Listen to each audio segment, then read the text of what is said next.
T minus 50 seconds.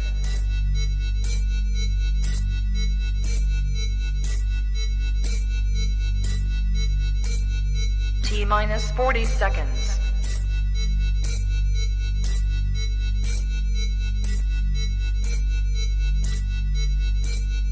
T minus 30 seconds.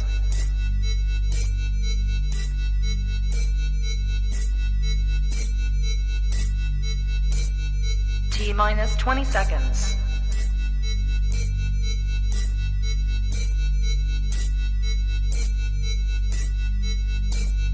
Ten, 9, 8, 7, 6, 5, 4, 3, 2, 1, 0.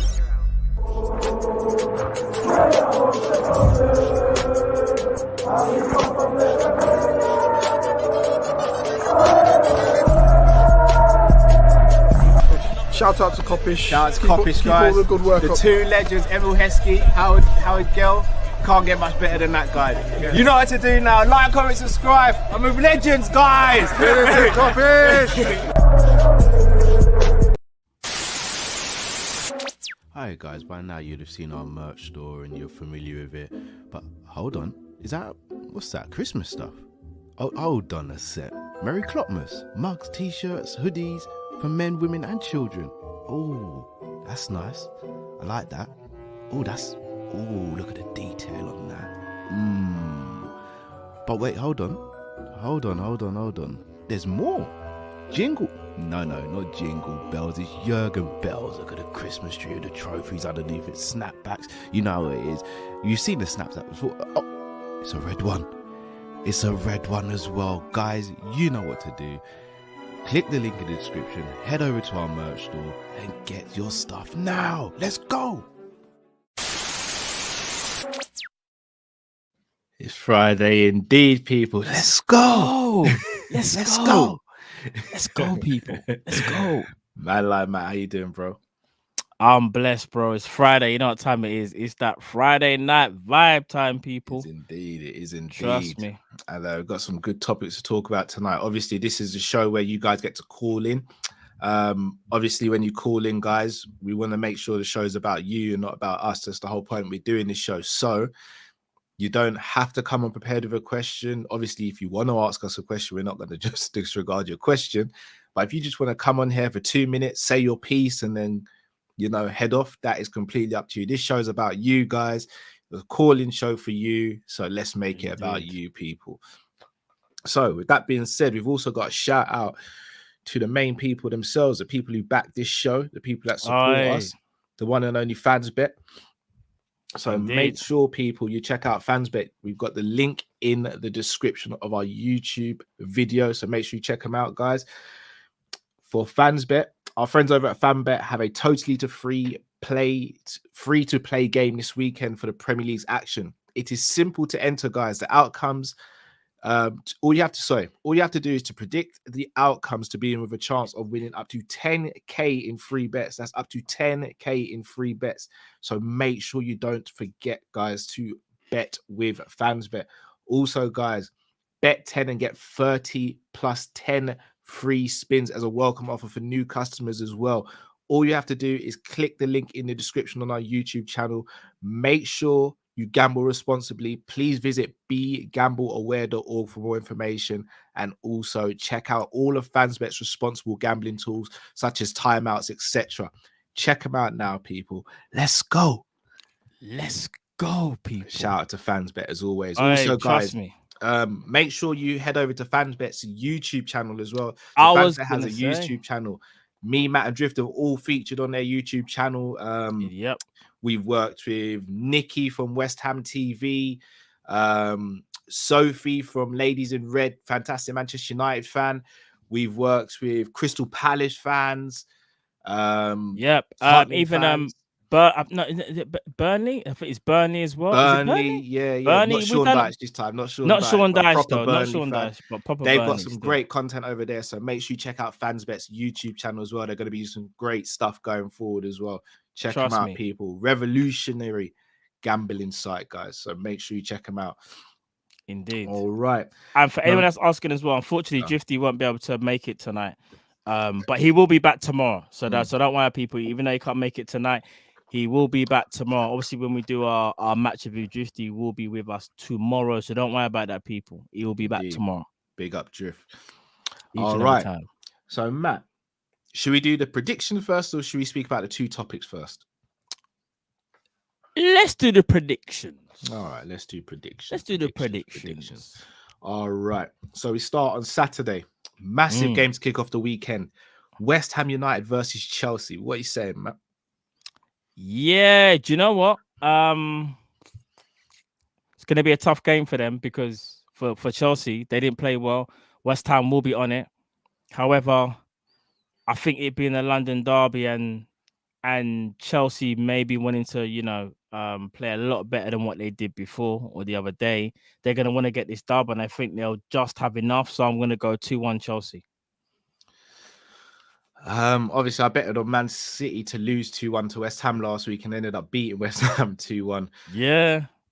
I'm struggling to call this one, though, because although Chelsea picked up the result against Watford, they didn't look very convincing. They didn't. No, someone said no Reece James. Yeah, I was going to say no Reece James. Hold on. And no they Chilwell. Yeah, that means they've got to play Alonso. So who's going to play on the right then? Probably it might have, Hudson-Odoi. or it'll be Aspilicueta will be midfielder, and they'll put Chalobah at right sided centre back in it. It'll be one of the two. If they do the Hudson-Odoi thing, they're trying to win the game. If they do the Aspilicueta thing, they're playing it very safe. That's a big thing. And someone saying Kopish is out as well. I remember Lewis said that as well. I thought Kante might be back. I'm not sure. Kante will probably be back. It's going to be close, Some are saying Reece. So Richie's saying Reece James is back. Okay. Reece James Chalobah has a hamstring injury. Ah. Okay. All right. If Reece James is back, because he's been phenomenal for them this season. Brilliant this season. Absolutely phenomenal. That changes things because he's a massive outlet to how they play. I'm still gonna say Chelsea. He's been their best attacker this season. Yeah, bro. I think he might even be one of their top goal scorers, bro. It might be. He's been their best attacker this season. Yeah. Now Reece James has been flamed this season. You can't even say nothing. And one thing I don't like as well is if someone has a good season, they've always got to compare it to Trent and be like, I love it. I love it. It means we're the pinnacle. No, 100%. Like Trent is the measuring stick, innit? He's the measuring stick. But I just think sometimes you just got to say someone's playing well. It ain't always got to be a thing of, he's doing better than Trent. He's just playing. Reece James is playing extremely well. Do you know what I mean? Yeah, I'm actually gonna go for I'm gonna go for it. I'm gonna go for a 2-0 West Ham. 2-0 West Ham. I mean, don't get me wrong. I'd love it if West Ham beat them. I'd love it. But I'd love it. I'd love it. But whether that happens, I don't know, Cal, because but I can see at the same time because Chelsea weren't looking all that great, They weren't looking all that great the other night. But I'm still gonna say 2-1 Chelsea. No, I hear it. Look, my is a bit of looking at Chelsea form and how they're playing, and a little bit of optimism. Fair play. And a little bit of sprinkle of wish. Yeah, you've got optimism in that blatantly. No, I've got I've a lot of wish powder in there as well, bro. A lot of wish powder.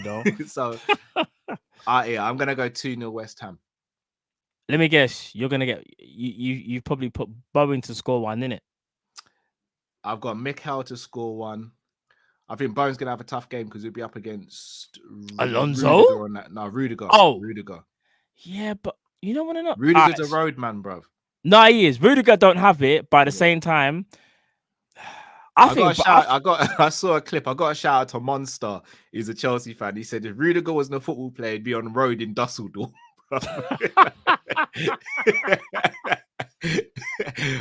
When I saw that clip on Monster, I was in stitches. Big up Monster, man. He's funny. Rudiger's not a type of guy you take the mick with. Do you know what I mean? No, Rudiger don't mess about. He's kind of always been like that. He's mad aggressive, Yeah. You see the way he defends, you can tell he's about it. He's on steroids, isn't it? Yeah, he is. But I think steroids. But if I'm being genuinely honest, and I know people will say that the back tax free or whatever, yeah. he's a better defender than Lovren. Like even in a 2, in my opinion, I think he's better. Very good defender. But the back 3 though does help him. Like it helps his game because he can be a bit more aggressive. Yeah. So But that's I one think thing if I he will played say. in a 2, I think he'd be fine. Yeah, I genuinely think he he'd would as be well. fine. But I said 2 years ago. Yeah, I said he's better than Lovren from 2 years ago. Yeah. The other ones. Old school tunes 80 said Cal we talking about Ralph Ragnick, aka Klopp Daddy. He's not Klopp's daddy, He's man. not Klopp's He's not. daddy, fam. They get on well, and like he's had an impact on his career, but Yeah. it's, if I'm not mistaken, Wolfgang Frank is the one who really is the one that like mentored Klopp. Like there's a big narrative going around, I think, to get engagement There and is. clicks at the moment. Like Yeah. Ralph is a G. Like Ralph is sick, and I'll He's always serious. respect him and I always rate him. But this narrative that he was the reason why Klopp is who he is today has got to stop, man. It's got to stop. That's mad. That's mad. But no, Ralph's sick. I rate Ralph high. I wanted Ralph at Liverpool when we sacked Benitez back in the day. Oh, Like, did you? What from back then? Yeah. Fair Ralph's play, been doing man. this thing for a while, man. No, he did anything for a while. I doing remember, this thing for a obviously, while. when I saw him do the thing at Leipzig, I was like, okay, because remember he brought them from the lower division up. You know, I remember he done, and then at one point he was like co-director of Salzburg and Leipzig. And think of the players, bro. Some of the players that he's the even spotted discoveries is bro. mad. We're talking about Sadio Mane from back in the day. He's Remember, literally in a diamond mine, bro. He's Yeah, literally in a diamond mine, just picking out gems and diamonds, Yeah. and shining them and saying, "Here, have he this." found all of them. Look, Danny, again, you know me well enough, Danny, to know I'm not trying to dig you out here. I don't judge Ralph in trophies one because of the teams he managed. But what I do look at is how he progressed those teams and what he's done behind the scenes. So I get what you're saying. He's not won anything, but this guy knows what he's doing. Yeah, It's like if someone wants to say Graham Potter's a dead manager because he ain't won anything, I'd be like, no, look at what he's doing. Sometimes you have to look beyond just the trophy cabinet and actually analyze the career. But I get where you're coming from, Danny, that there's no sort of history to say that he's going to win a trophy, but his career is bigger than that, in my opinion. Yeah, because I think his blueprint on the game is kind of massive. So it's big. It's big.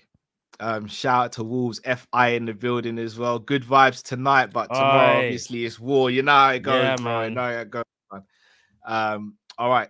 Next fixture, Matt, is Watford versus Man City. Watford played well the other day. Obviously, I think it was, who did they play against? Chelsea.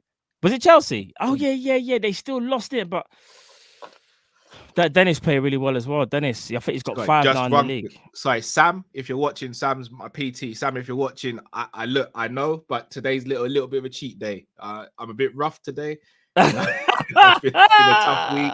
It's a cheat day. It's a cheat day. I'm back from tomorrow. Big up Sam. Big up Sam. Right. Big up Sam. No, Carl's doing I know his he thing. watches this still. I watch it. I don't want to get that message later. Like, big man, what are you playing at? He's gonna be like, "Yo, fam, like we had this talk earlier on, and you're just out here even doing it on camera. Like, are you trying to mug me? Like, I'm doing apple juice on the spot. Trust me. Now Watford v Man City. Yeah. I think City looking good right now. I have to be honest. Like, they're doing it with no striker. We say no striker. I know Jesus is there, and I still consider Jesus a striker, just not clinical. But I think City will have more than enough for them. Watford will give them troubles throughout the game, but City are going to do what they normally do. They're going to dominate possession, and unless you take your chances like Crystal Palace, you're not going to do anything. So you have to take your chances. I don't see Watford doing that because I don't see Watford being clinical. You think of the game against Chelsea, they weren't clinical. So I'm going to say Man City 2-0, but it could be 3. But I know 3-0. I'm going 3-0 City. Yeah, they'll pull them apart. You know? They're going to pull them apart. I can't see how Watford get a result here. I remember when, obviously, we went to Watford just as they got in Ranieri, but we carved them up. And City are gonna just play them off the park, and they'll win 3-0. Bare pass and move, bro. Bare pass and move. It's gonna be horrible to watch if you're a Watford fan. Yeah. Then we move to Sunday. Most of the big fixtures Sunday. Obviously, we play on Saturday, guys. So we did a preview show. So make sure you check out the preview show before the 3:00 game tomorrow to get our thoughts on the game against Wolverhampton Wanderers. Manchester United versus Crystal Palace. The Ralph Ragnick bounce at Old Trafford potentially. Boy, they did up Arsenal in the banter game of the season. Yeah, that game was kind of mad still. So what did you say? Was it Palace United? Yeah. Yeah. At Old Trafford, I think. Do you want to know something? OT. You want to know something? Palace are a team that you just when they're on it, Palace can beat anybody. When they just like, because if Zaha turns up, if Benteke is like, I want to score today. If Awu plays tidy like he normally does, you lost me with Awu, bro. No, bro. Don't sleep. No, I'm gonna be real. Don't sleep on Awu. You know, no. Edouard's way better than Awu. No. Edouard's a better goal scorer. But you see, don't sleep on Awu's techers, fam. Awu's got decent. No, he's got decent technical ability. Man's man, laughing, I love you, but you've lost me, bro. Nah, man's just fully laughing at when I said Awu. You lost me, man. I'm not gonna lie, bro. You had me with Zaha. Is it Andre? Is it Andre? I forgot. This is why you don't even know his first name. No, it's Andre. No, it's John. John A. Is it John? Jordan, bro. Oh, Jordan. That's it. No, I'm just teasing. I'm teasing. John. I'm teasing. But no, A was sick. You're not sick. No, but A was got good technical ability, though. You don't think he got good techers? He just good, bro. No. Awa's got good techers, you know. No, all jokes aside, Cal. He ain't like he's not really a threat, but like he's got good technical ability, bro. Not for me, man. If everyone's fit, you've got Edouard, you've got Benteke, you've got Zaha, Eze, and Elise. For me, them 5 start ahead of him. All right. Did Awu play against Man City? I think he did, didn't he? I'm not sure. I can't remember. But now, all jokes aside, I'm not saying he's good and we would want him or something like that. But I think for Palace, he's kind of what they need because he works hard and he's got decent technical ability. Because I think for me personally, when it comes to his overall play, he's better than Benteke. Just that Benteke every now and again will decide to score. But, however, you got a point. I think Conor Gallagher is going to be... He'll be the guy that will create things for them. And it's up for Wolford to kind of create the space and do some damage. Do you want to know something? People are going to think I'm going mad here. I'm actually going to go for a Palace win. I'm going Palace 2-1. And you see Ayew, yeah? You're going to spoil the party alongside Zaha or Conor Gallagher. I'm going 2-1. I'm going 2-1. I'm going 3-1 Palace. 3? Yeah, sorry, 3. Yeah, I'm going 3-1 Palace. People are saying I'm smoking. I ain't smoking, you know. I'm telling you, Palace gonna win this game, you know. I do see it. Wasn't it last season they beat them at Old Trafford as well? They beat them at Old Trafford 3-1 last season, if I'm not mistaken. Yeah, I think so.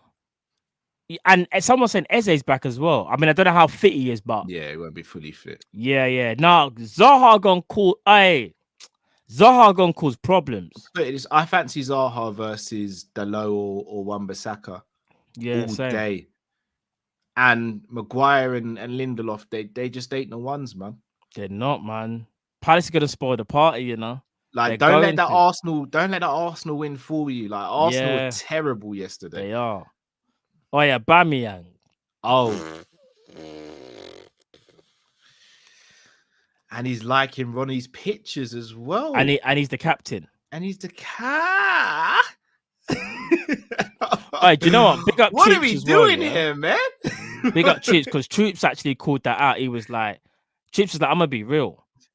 Everyone knows how I feel about Uber, but at the same time, you can't be liking the picture of Ronaldo and you're the captain. Troops actually said, get stripping of the captaincy, you know.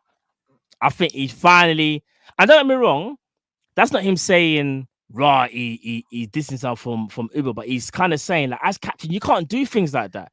Even as a normal, you can't, because even as a normal player, but you're an experienced player, you're the captain, you set example, and you've just lost the game, and you're going liking pictures of the opposition. I mean, in the manner of it as well, raw. I'm gonna be real. if we lost the game to Man United and I see Jordan Henderson like one of Ronaldo's Insta posts with him fam. celebrating the win, whoo, get out of here, man. You can't do that, fam. Do me a favor, please. Get out of here. You can't do that, man. You can't. Livid. 300 grand a week. No, 375 he's on. It's not even the amount he's on a week. He's just not performing. He's not performing. Yeah, if they made a mistake, Arsenal thought at the time he done well when they won the FA Cup, but I think they've held on to him. You can kind of see he has declined, like he's naturally declined, or maybe it's the lack of motivation. Because let's be real, you're Aubameyang, you came from Dortmund, your reputation was very high. You're one of the best finishers in world football at one point. You was on the come up. You go to Arsenal and your career just kind of stagnated. Like, you have to be honest. They kind of paid because he's a name, and they kind of thought that, Raj, you know what? It's best to go with what we have. They probably should have taken a chance, Carl. They should have sold him and try and get money for him and try and put money elsewhere in the squad, in my opinion, anyway. But at the same time, I think there needs to be slightly better players around him to get the best out of him.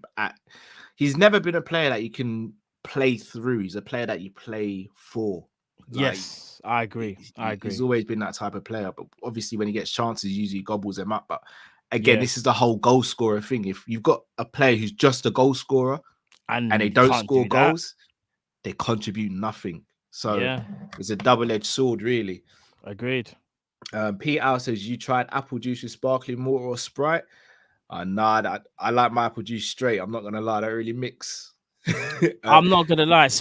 I don't like sparkling water, you know. I hate it, actually, you know. I will have like apple juice, like apple and mango juice or apple and lychee juice and stuff. But if it's an apple juice, I don't like that mixed. Yeah, it's got to be straight for me. It's got to be straight. Sometimes on the rocks. But if it's out of the fridge, then we're good. Yeah. But I don't even do with sparkling water, though. I'm not a fan of sparkling water. I don't really drink fizzy either. I probably have fizzy drinks maybe twice a year, if that. I do like my fizzy, like I do like an orange Fanta. I'll be honest, I like an orange Fanta. I used to drink, back in the day, I used to drink Coke a lot, but I come off Coke a lot now. I don't really drink Coke a lot.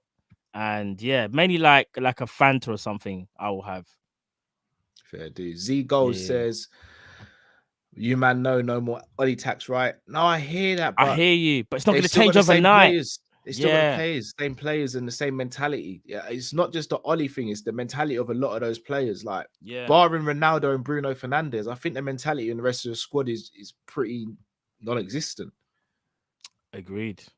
I think Man United won yesterday as well because of they've just got better quality, and quality a lot of times in big games can come to the forefront. So, and Arsenal bottled it as well.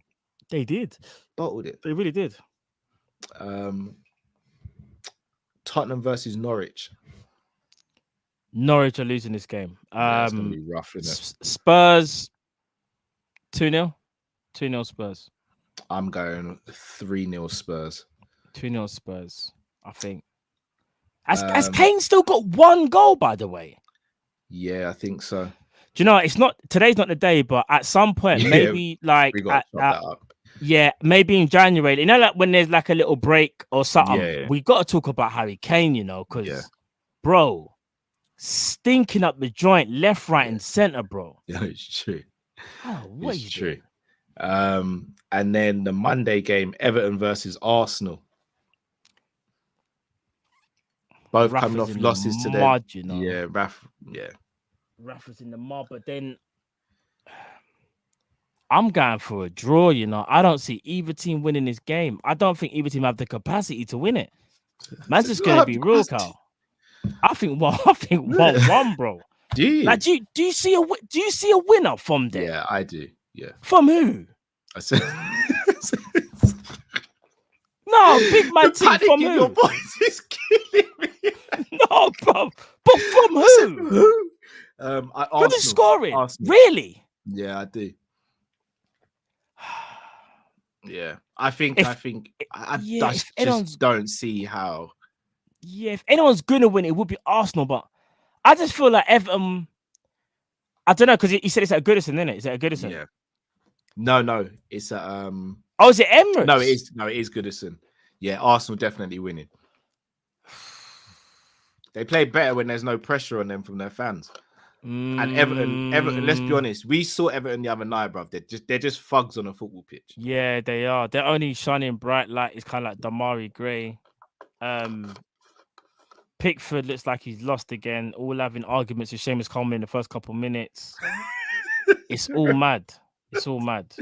That was hilarious. Bro, Seamus Coleman, you know, like when someone rips into you, like, I don't know if anyone's ever experienced this, and I hope no one hasn't, by the way. Grobler and McManaman. Remember Grobler and McManaman? Yeah, but I'm sure everyone's probably seen it either on TV or you've been in a workplace where, like, I don't know, something goes a bit over the top. Like, I don't know, like there might be a manager or whatever, and I don't know, something goes wrong and he just starts going mad.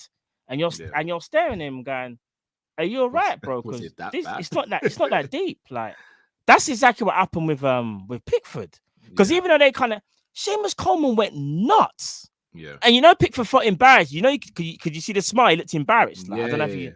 Yeah. I was like, raw. But yeah, you got a point. I guess maybe Arsenal, someone's going to win. It would be them. But even still, I just think them coming off the back of a loss, their confidence ain't going to be high. Uber being found out for liking pictures when he shouldn't be.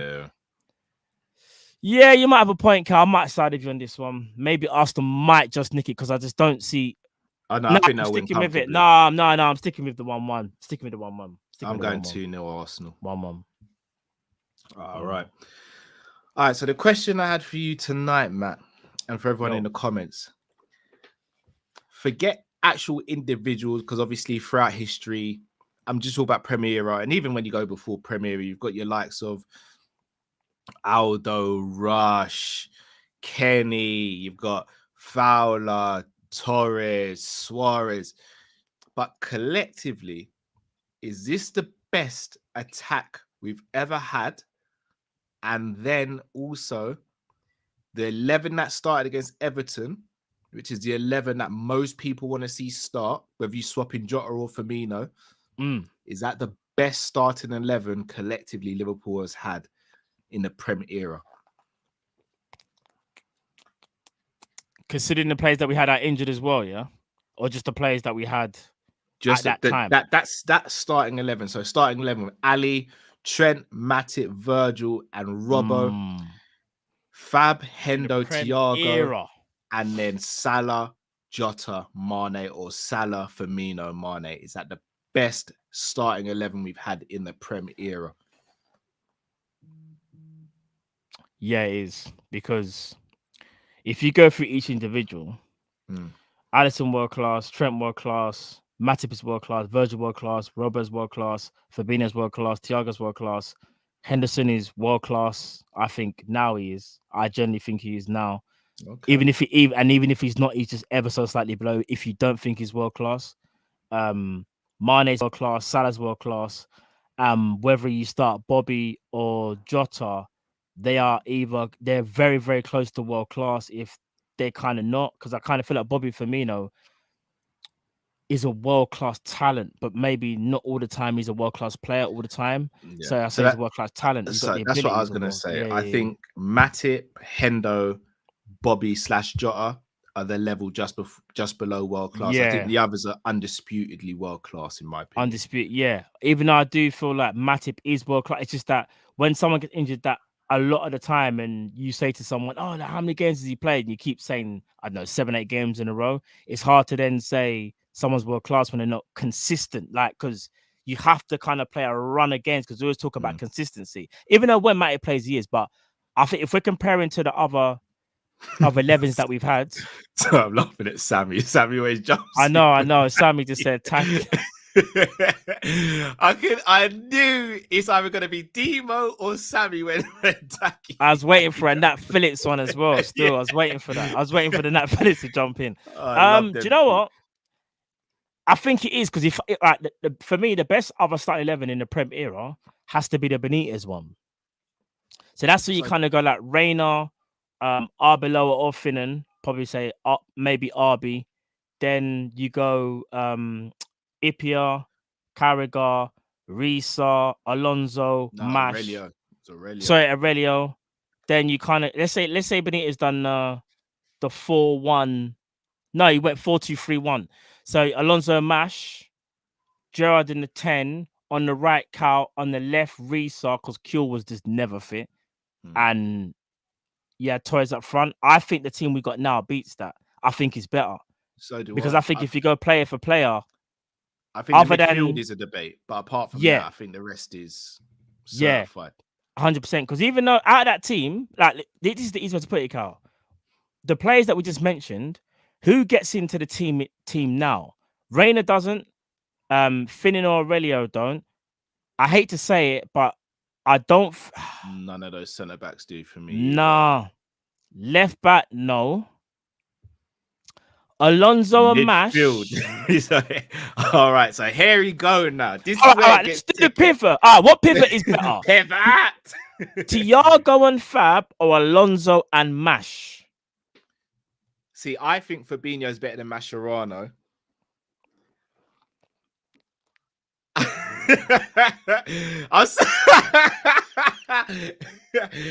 I don't know what to say about Alonso and Thiago. I'm not gonna. I'm gonna be real. Alonso and Thiago is techie. I can't even lie because Alonso's one of my favorite players ever. Same. But is Thiago a more complete player? All right, who can dictate a game better? But they both do it, Bobby. But if I'm gonna be honest, I think Alonso did dictate games better. Yeah, he kind of did still. But if you went Alonso over Thiago, I'm not going to sit here and argue. Yeah, even if you went Mash over Fab. I don't even, bruv. Do you know what it is? No one talks to Gerrard. No one talks to Gerrard. No one can speak to Gerrard. It doesn't matter what midfielder, because Gerrard is the only one, and Torres at his peak are the only ones that could walk into the team and no one will say anything. All right, so here's my theory on Torres now, and I know I'm going to get blasted for this potentially. Yeah, go on. I don't know if Torres works in a Klopp team. I think he does, because even though it wasn't a pressing monster like Linda's always picks up Jota. He's not a pressing monster, but he pressed well enough. Not only that, Cal, he's that kind of striker where it's like one chance, one goal. Remember, he's a better finisher than Jota. He's a better finisher than Jota. Oh, better finisher than Jota, and better finisher than everyone. Torres is the best finisher alongside Suarez that we've had. Yeah. Better finisher than Suarez. So let me mix it up here. Say we done the 4-3-3 and we went let's just say, for example, Fabinho, Thiago, and Gerrard. So Gerrard comes in for Henderson, and then you got Mane, Salah, and Torres. Fam, I'm not gonna lie, we destroy everything that walks. Yeah. But you just put Gerrard in this team and we destroy everything that's ever walked. Yeah, no, it's facts. It's facts. And add that's Torres not even to me that, shading. That's not even me shading Hendo. I love Hendo. Yeah. But you can't. Yeah, you can't. Yeah, you have to be honest with yourself. Like, could you imagine Gerrard in this team? No, don't, mate. I'll be honest with me. Growing up, Gerrard was Liverpool, innit? Jeez. And if we didn't have Gerrard, then we'd have been in dire situation. But sometimes you think to yourself, right? If I could play God for like a day, I'd just make Gerrard 24 again. Oh, bro, I probably would. Gerrard, Gerrard in this team is my gosh. You see how when I say to you, the amount of space that would open, I'm telling you from now, Salah, the front three would have a field day, because when the attention would be on him making those those Braveheart runs. My goodness, you ain't stopping. Not even just that; it's just creativity. Man, sleep on Gerrard's creativity. No, it's true, bro. His first, you see, when Henderson does that first time cross, could you imagine Gerrard doing? Oh my goodness, he's picking out someone. How did I just remember? I just thought something. Gerrard and Trent on the same side. I know. No, Matt, you're not deep in it fully. Gerrard and Swans. It's too much. I can't even think about that, It's different. It's fully different. But I'm not gonna lie, that is absolute. That's this. Gerrard, Trent, and Salah on the right-hand side is illegal. Could you imagine Gerrard the through balls to Salah when we pick up the ball for? Nah, brother, it's at. And then when Gerrard just decides to run with the ball and whack it, or he might cross it in for Jota, Firmino, or Mane. I can't even think about it. Or he might be on the end of a Robbo cross coming in there. Into the box. My head's gonna explode, God. It's actually mad. It's actually mad because that's the thing. Oh You my- could do the 4-2-3-1 because remember Gerrard could play 10 and he can play an 8. And remember, even in an emergency, Gerrard can play right 6. mid. He could do any. He could play. He could do. He Gerrard can play right back if anything. he had to. Could you imagine him and Trent alternating throughout the game? Oh, God. Trent's like, Stevie, let me just go up a bit. See, Gerrard's like, yeah. Stevie, you want a handbag? Don't worry about it, mate. I've Stevie, you wanna seen come back? Serginho. I know what it's like, bro. I'll let you go. Yeah. Bro, Oh, goodness, it'd be crazy. I'm actually stuttering because it's these. I can't even think about it. It will be like if aliens ever took over the planet. I'm not even joking. Yeah. No one would beat us. No one would beat us. It- That whole it right will side be would inevitable. Locked. Like no one would. They just. You'd play 2 left backs on that side They would have to. and a DM. You'd start seeing Bruv, DM. how can you have Trent? Hold on a second. How can you have Trent and Gerrard on the same and Salah on the same side? Crazy. Man says there's just half spaces everywhere. half space. It's over there. The half space on the left-hand side, on the right, bro, on the left, and it's still the half space right. Bruv, just be everywhere, man. Oh my gosh. Akash says this is the best Crazy. Liverpool squad in Premier League era, no doubt. I agree. I Other think squads it have is. been close, but I think this one just takes the crown, man. Yeah. And again, we still moan about the depth because we know the depth can be even better. So just like imagine if we get a centre midfielder and an attacker. It's done. It's actually done. Oh my gosh. If any, Sport Guru, sorry, Matt. Sport Guru That's all right, says, bro. got one of my boys to buy some Christmas merch. Let's go. Thank you go. very much. Appreciate Thank that, you very Sports much. Guru, bro. LFT Sports TV says, nah, Suarez is a better finisher than Torres. That's a debate to be had. Prime. You know. If we talk about prime, both of them at their prime. Yeah, it has to I'm be still prime. going- I think Torres is a better finisher, natural finisher, but Suarez is definitely the better player. Oh, I say it's close because I think Suarez had more array of goals that he could do. Maybe. Don't forget about Torres. No, I'm not. I'm just thinking. No, but Suarez could score from any angle with either foot, though. That's true. I think he's just a wrecking machine, bro. Yeah, he is. I can't even lie. I don't even have this talk, bro, because it's just Yeah, it's just making me think about what if. I don't want to think about what if people. Oh man, it's crazy. Yeah. Now I'm seeing a couple of people saying back up, right back as well. Look, I think we're 3 or 4 players away from having the most complete squad any realistic fan could dream of. In my opinion. Yeah. Like if we get another right back to deputize Trent or to rival Trent, if we were to get another centre midfielder or 2, and if we were to get in fact, 1 centre midfielder I think could be enough. And then if we were to get a wide forward / winger and a striker, I'll be honest, It's a wrap. It's a no wrap. one's talking to us. I'll be real with you. No one's talking to us. And with Klopp there as well, Yeah, no it's one's mad. talking to us. It's mad. Like it's done. It's done. It's just a case of how many trophies do you win, because we're walking away with something at the end of the season.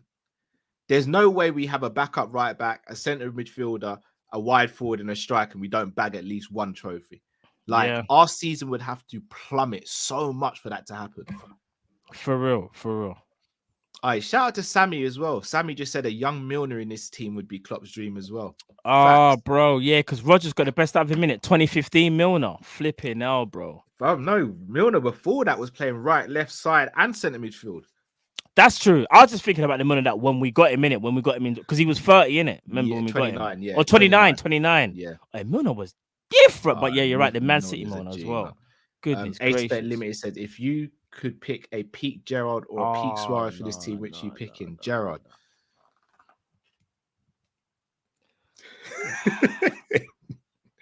Gerrard. Shout out to Chris Brack says, we are 3 away, but Cal names 4 positions.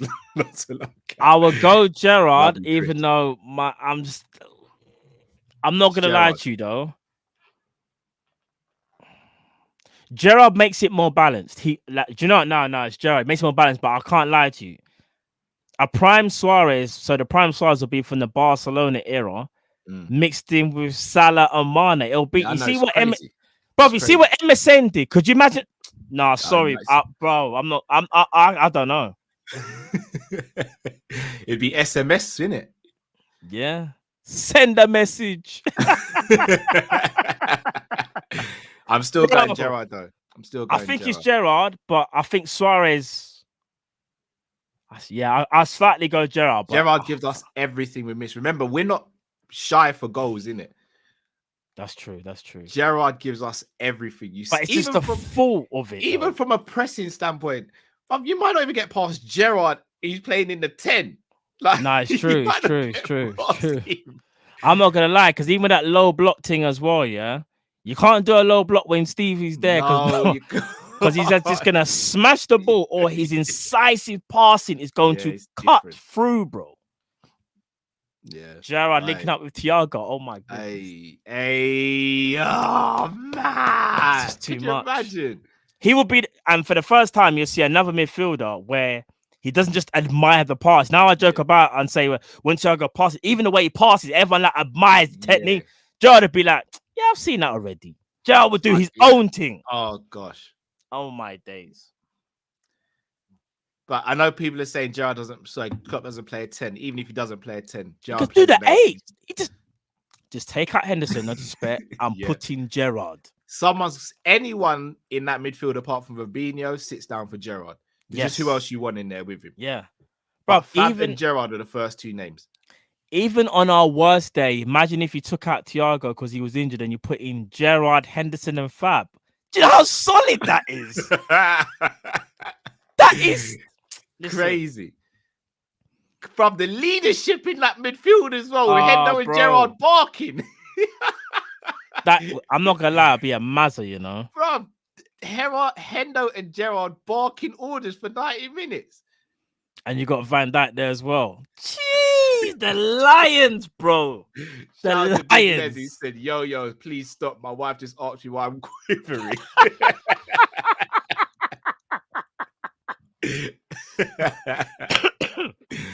Oh, no. Oh, man. Oh, do you know what, Cal? We may have to do a show. We're going to have... No.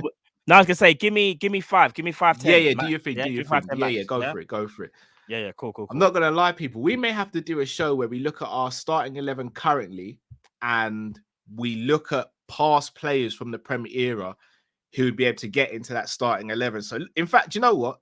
Let's have a little fun and do it now while we wait for Matt to come back in. So, when it comes to goalkeeper, and I'm not just talking about squad here because you obviously can bolster the squad. Because Reina was better than Kelleher, for example. No disrespect to Kelleher. But I'm talking about first 11. First 11, who from the Prem era breaks the first 11 that we've got now? Because I don't think goalkeeper gets broken. I don't think anyone breaks right back. I don't think anyone breaks left back. No one breaks Virgil. Is there a conversation about Matip? Because again, Carragher is my second favourite Liverpool centre-back of all time. But I don't think Carragher is a better centre-back than Matip is. More available, but I don't think better. Then, no, sorry, I should have been clearer. I'm talking about just Liverpool players from the Premier League, not any other teams. I think any other teams, there's a few players. I don't think Risa gets in abs.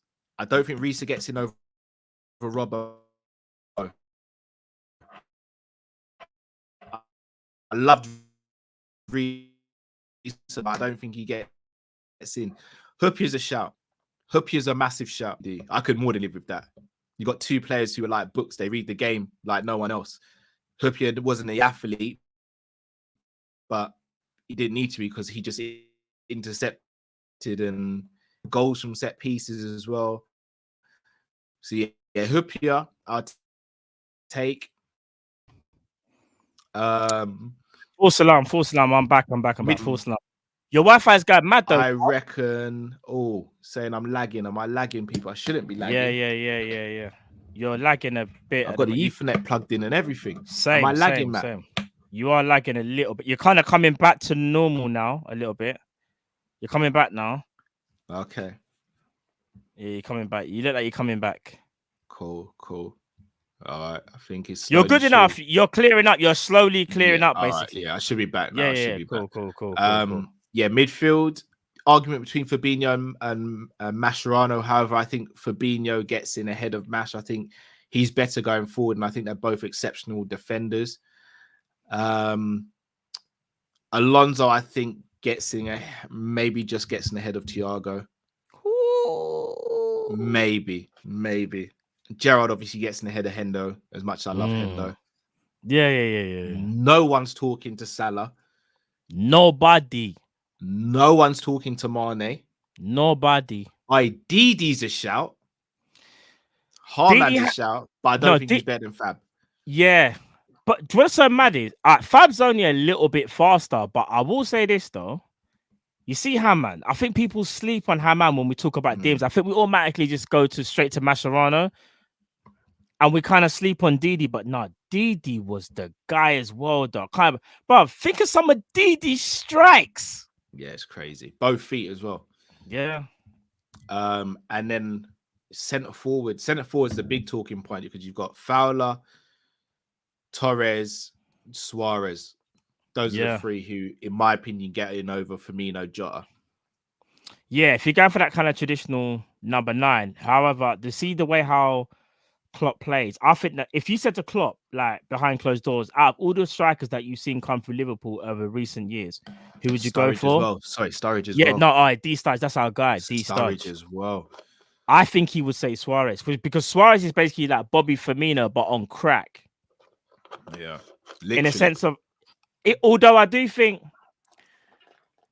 he's Bobby on crack. I can't even lie. Yeah, he is. He's Bobby in a different level. He's a machine, man. He is, bro. All right. Well, people, those were talking topics. Obviously, if you missed us live and you're watching it back, make sure you leave your comments below, people. Obviously, we're going to open the phone lines, guys.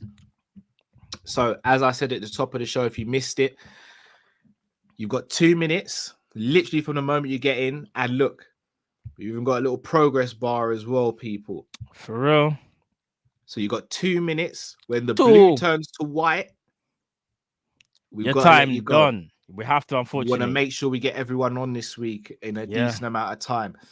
Indeed. So don't take it personally. But the moment you jump on, we're going to start the 2 minutes. Now, again, guys, this show's about you. So do not feel as though you have to come in with pre-prepared questions or anything like that. Yeah, you want to just come in and say what you've got to say for 2 minutes. That is completely up to you. Anytime we interrupt you, we'll pause the time as well, and then we'll resume when you start talking again. So, once again, you don't have to come with a question. You don't have to come with any sort of riddles or anything. If you want to, it's your 2 minutes. You can do what you want with your 2 minutes. Within reason, obviously. Within reason. Yeah, within nothing crazy. Reason. Nothing crazy. But within it's reason. 2 minutes for you guys. You have to open the lines now, people. You have 2 minutes. So, guys, we're from here on now, we're gonna have about an hour left of you guys calling in. Do you know what I mean? And as Kal says, once your 2 minutes are up, we're gonna have to let you go. You know, it's all love. So even if we're like guys, like we have to go because we're gonna try and get as many callers as we can. So as soon as you literally step onto the show, that progress bar will start. It will start. It will. Do you know what I mean? So, but yeah, man, nah, it's Friday. It's Friday. Yeah. It's Friday, yeah. All right, big up Sammy. Best show on YouTube. Appreciate that, bro. I bless you, Sammy. Love. Bless you. Thank Even though you, we bro. go back and forth on tacky, bless you, bro. All right, gonna bring in the first caller, the one, the only, Zubiri. There you go. What's going on, You guys bro? see me? Yeah, we see you, We bro. can see you, bro. Oh, yeah, live and clear. My bad. Yo, so I just want to show you guys what I'm doing here, man. Power generator, Jeez, bro. you're working right now. Yeah, you're working. As I say, you're working, bro. Yo, I was working last night here. This shit blew up. What? Then they killed my partner, son. Yo, this thing on joke, bro. Yo, this is creating electricity, my man. When this thing goes bad, it goes bad. Damn near killed my partner. I had to come out here, connect the rental. He's on the other side over there connecting it. Went home, took a couple hours, back at it. You know what I mean? Got to keep this nursing home going, man. So that's what I do. Bless you, bro, man. Please I got in last night. Yeah, I didn't see no email. be careful. No, this is second nature, man. I eat this, you know. Fair play, bro. Fair play. But yeah, no, I went in last night, didn't see any email. This morning, no email. So I'm like, yo, let me just show these men what I do, because they probably think I'm out some small fry shit. You know what I'm saying? I'm doing big things out here. You know what I'm saying? So sending the email. I had a football question, but I forgot about it because I'm like, why the fuck I ain't getting no email? You know what I mean? So I'm gonna just make one request. Yo. From now on, I don't want to see no fake spliff on the stream.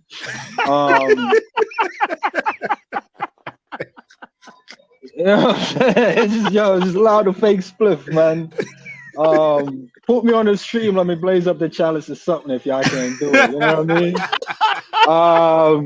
I remember the question. So if there's one player, because I realized I love Gerrard so much, if Gerrard had left for another club, I would have probably changed to that club. Is there a player like that for you guys? Cool. All right, good question, bro. Good question. We'll chop it up. I'm gonna ask you a massive favor. Send the email one more time, because God's honest, I did have a look for your email and I didn't see anything recently. Kyle, not you. No.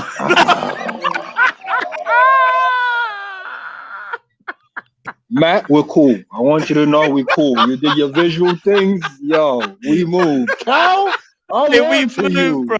Kyle, I'm on to you. You said what?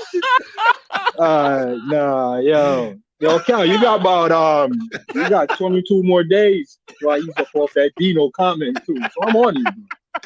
I'm on you. You better just avoid the streams, man. Talking about you didn't see no email. Talking about, man. What are you talking about? It's email, bro. Did somebody delete it? No. What are you talking about? No. Email is permanent, man. It's in the clouds, bro. What are you talking about? It's in the cloud. What are you talking about, Cal? No. I'm gonna have one more look, but I genuinely didn't find anything. When did you send it? Right. I'm gonna resend it, Cal. No, It's not there. I don't get it. No. You man responded. It was like, yo, bless up. It's all love. And I was like, all right, cool. We in there. It's reciprocated. Cal's like, I don't see it. All right. But yeah, man. So that's what I'm at, man. I'm out here busy. I'm not gonna take up too much time because I gotta get this thing going. So I'm gonna be listening. Bro. But yeah, let me know that player though, because my player was Gerrard. I was gonna do the Sterling thing, but I didn't like the way he left, and he didn't left a big enough legacy before he left. But I love Sterling. But Gerrard was the guy. If he went to Chelsea, I'd have been a Blues. You know what I mean? So I'm glad he never did that. If he went to Barca, I probably would have supported Barca, because I really only supported Gerrard. Because yeah, he was the only guy there, man. I mean, I think it was him and some Park Life dudes. I can't even remember the squad, bro. I just know it was Gerrard. That's it. You know what I mean? So I'm probably a Gerrard fan, and that just made me follow Liverpool. Probably. Who's that player for you guys? Cool. I can answer that. It's Gerrard for me. No, all right. Yeah, we'll answer that now because there's two for me actually. Cool. All right, Zabiri, bro. Stay safe, blessings, bro. my bro. Blessings, all right, bro. man. Blessed weekend, man. Cool, bro. All right. Well, he's a legend. Zabiri's a legend. Bro, I'm not gonna lie, that absolutely destroyed me. Still, trust me, he's a legend, bro. He's a legend. No, fully. Legend. Who are your players, Matt? If there was, there's no one who I really felt like, if they were to like leave, I would support that team. But if I'm just thinking about who meant the most and if it was possible, it could probably only be Gerrard, because I wouldn't even say Barnes at that time, because even when I obviously got into football and Barnes was like my kind of first like Liverpool hero, I wouldn't say, I was probably still a little bit young as well, and the attachment wasn't exactly the same as it was to Gerrard, because Gerrard was obviously through me fully growing up, whereas obviously Barnes was the earlier years. So it will probably have to be just Gerrard, because even though I love Michael Owen, there was never a part of me, and even Fowler as well, there was never a part of me that kind of even felt like, right, I have to go and support those teams now, and I love those guys. So it'll probably be Gerrard. And a sneaky one, believe it or not, a sneaky one. Nah, it's just Gerrard. I was just thinking about it. It's just Gerrard. Just Gerrard. I can't think of no one else that would make me even think about it. Okay. For me, it was Robbie Fowler and Gerrard. I knew he was going to say Fowler. Robbie, again, it's no coincidence. I've named my two kids Stevie and Robbo. Like, yeah. them two for me, man. They are Liverpool for me, innit? Bro, I hear you. And don't get me They're wrong, Robbie Liverpool. Fowler's just what the toxic terrier. Come on, Oh, jeez. that left foot there, Oh, cheapers. left, right, head, just Bro, he was crazy. everything. People sleep on Fowler. You see Fowler in this team here. Oh, He slaps, bro. He's Oh, slapping gosh. goals left, right, and center. Remember, this is Robbie Fowler. Here's the thing: Robbie Fowler, in my opinion, was a better finisher than Michael Owen. yeah. I think Fowler's the best finisher I've seen in my lifetime in a Liverpool shirt. I think for me, Fowler and Suarez are the best natural finishers that I've seen. No, do you know what? Do you know what's so weird about Suarez? I don't even think Suarez was the best natural finisher, but for somehow in some alien type of way, bro, it's like when he played with Messi, he was like, now I know how to really finish. It's kind of weird. Like, I can't explain it to you. Well, it's not. Iron sharpens iron, bro. No, it's true. But then, bro, the level that he got to where he scored 59 goals in 1 year, that's some crazy levels, bro. Yeah, it is. So, It is. yeah. All right, gonna get the next caller in. Indeed. This is a call I've been looking forward to for a while. Lakers, you there, bro? He's frozen. No. Has he gone? Has he fully gone? Let me see. Hopefully we'll get him back in. Yeah, hopefully he comes back on. We'll bring the next one, and then if he comes back on, we'll just put him in the next one. Yeah. Yeah. Firmino's lawyer. Some of you might know him as. We know him as one of the best Chelsea fans out there. Abs, welcome to the show, brother. Oh, come on. What are you telling me, family? You good? We're good, brother. We're blessed, man. How are you, bro? Coming along neat as well, bro. Come on, man. I had to get the pick him like Will Smith and that, you know how it is. What's going on, G? Yeah, I'm good, man. So first off, man's got an unpopular opinion. It's not football related, but it needs to be said. Over the last 20 years, the J. Cole is top 5 lyricist in terms of rap over the last 20 years, and arguably of all time, because I don't think there's many who are better than him. Maybe Eminem and what's his name, and Tupac and a couple others, but J. Cole's up there. J. Cole top 5. Yeah, J. Cole top 5 for sure, bro. Come on, especially with KOD. This is what you call a fit. Thank you from a car, that kind of stuff there. So then I got 2 questions for you here. If there's one game of football you wish you could have gone to in the flesh, which one would it have been? For me personally, it would have been France versus Brazil, 98 World Cup final. Zidane and Petit and Vieira and LeBouf and flipping Lizarizu one side. Well, and then you've got R9, Rivaldo, Dunga, them man on the other side. But I'll go to that. And then, what's it called? Then this is for, I think this one's for Matt. So what's the best team goal you've ever seen? Like from any, it don't have to be Liverpool, just in general. What's your favorite ever team goal? And then this is for Cal. So I'm going to make this hard for you, bro. If you had to rank Gerrard's best attributes in terms of shooting, passing, dribbling, link play, and tackling, but the rule is you can only give the same score once, and they're all out of 5. The whole point is just basically to see which one was the best attributes. Yeah, that's about it still. Jeez, bro. Those are some... There are questions there, bro. I'm not going to... I need to get a drink. I'm getting a drink, bro. Jeez. All right, well, bro, we're gonna chop these up now, man. Man's pouring the juice. We're gonna chop it up now, bro. Go for it. Real quick. So obviously, started a new little channel called Shed and Shatters. You know how it is. Okay. I'll swear down. Yeah, 100, bro. I'll tell you what. I'll drop the link for you in the chat, man. I was just gonna say, drop the link in the chat, and then we'll follow it and make sure. Yeah. No, what's it called? We did a video a couple hours ago, yeah. So it's just a little thing right there.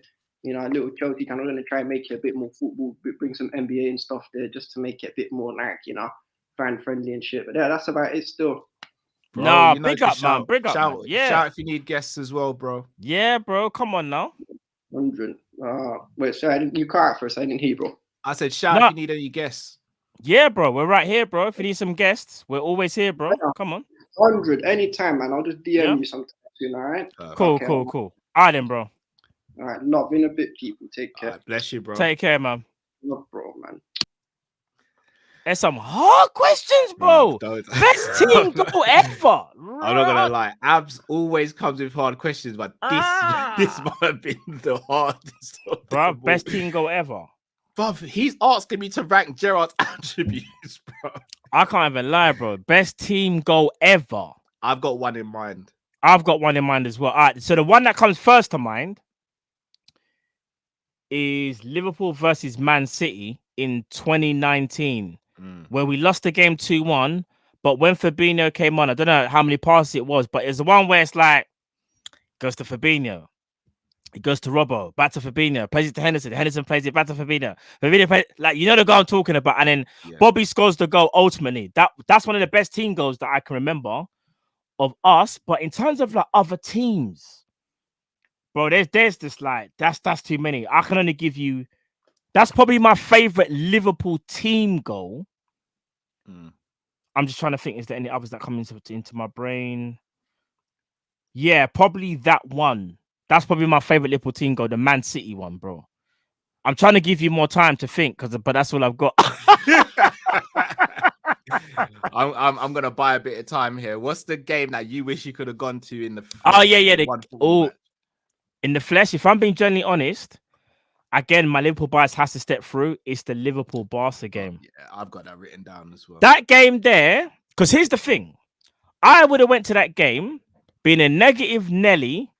Being like, oh, what's the point? Yeah, we're going. It's gonna be vibes. Yeah, go and see the game. I love Anfield, but this is Barca. It's messy. We saw what happened at the new camp. We're not gonna go through. And my word, I could only imagine how it would have been, how would have reacted, how would have felt when those goals were going in, bro. When Trent took that corner, I'm not gonna lie, fam. I might have jumped onto the pitch like a crazy madman. Like I'm not, bro. I would have lost it. Like, you know, just the euphoria. You've seen us. Like, you see me, Kyle, when I celebrate, like, obviously from the videos in the stadium and that, bro, with me and Drifty when we go mad. Bro, I can only, in fact, do you know something? If me and Drift went to that game, I reckon in that game, Drifty probably would have picked me up and threw me onto the pitch and I would have landed on Klopp or something. Thrown you from one stand to the other. To the other stand. Man just goes crazy with it. I can't even lie. If not that game, Newcastle 4-3 as well. Without with the one with T. Aspria scored, the Collymore winner, and the Collymore one, but that's another one, you know. Yeah, that's a shout still. And then one more for luck, Dortmund. Yeah. Oh, the Dortmund one. Hold on, Istanbul. What about Istanbul? Istanbul. I was gonna say 2005 Istanbul. Yeah, if I had to pick one, that'd be the Barca game, though. Yeah, same.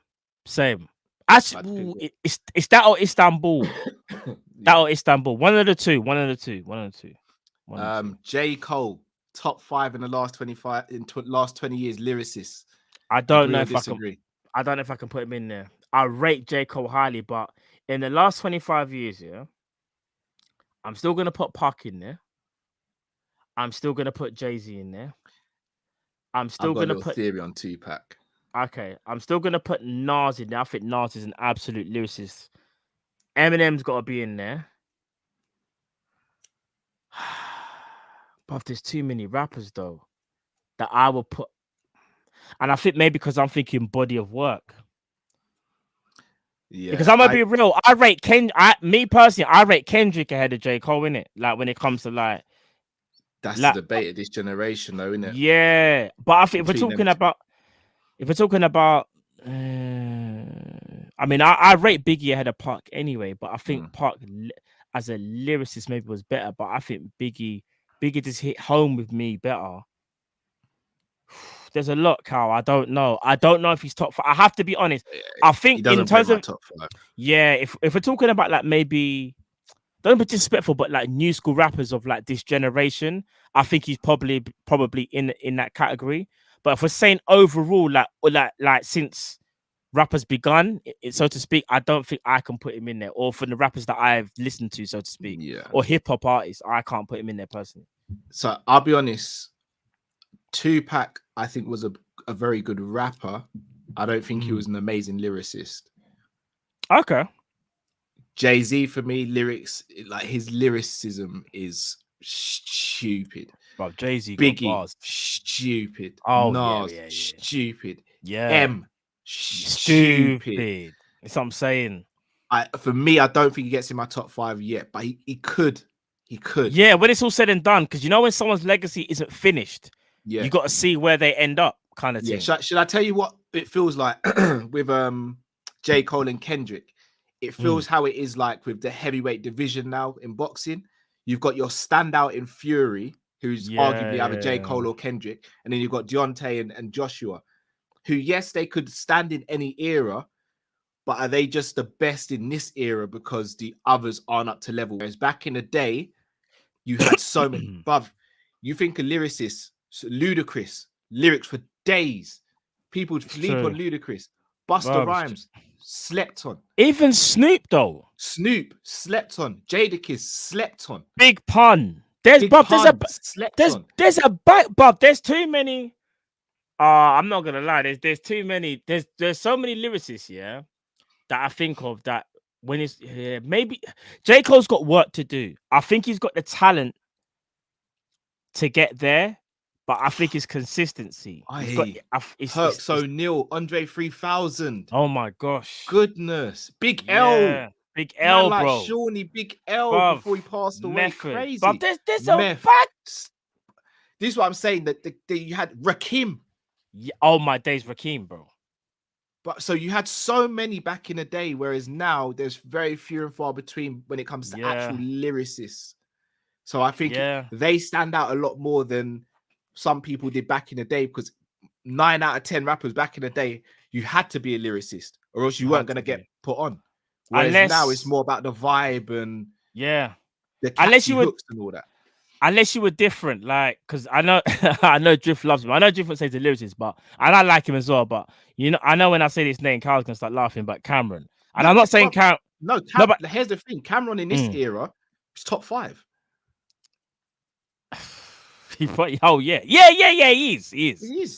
But some people back in the day, people might not these like man his would be top 5 easy now. I'm gonna mention another name who people laugh at. Ja Rule sleeps most of the rappers nowadays. But I'm gonna be honest. You see old school verses. Yeah, brother. Do you know we're forgetting about it? Old school 50. Yeah. Old school 50 could. Alright, listen. Many men wish death upon me, blood and bruv. Come on, man. Like back in the day, the amount that they had, it was crazy. Take my life away. I put a hole in her. You can kind of get away with it with not being a lyricist. Yeah, man. So, and then last one, me ranking Gerard's attributes. So I gave you some time, bro. So what we got? Shooting, dribbling, tackling, passing. What else we got?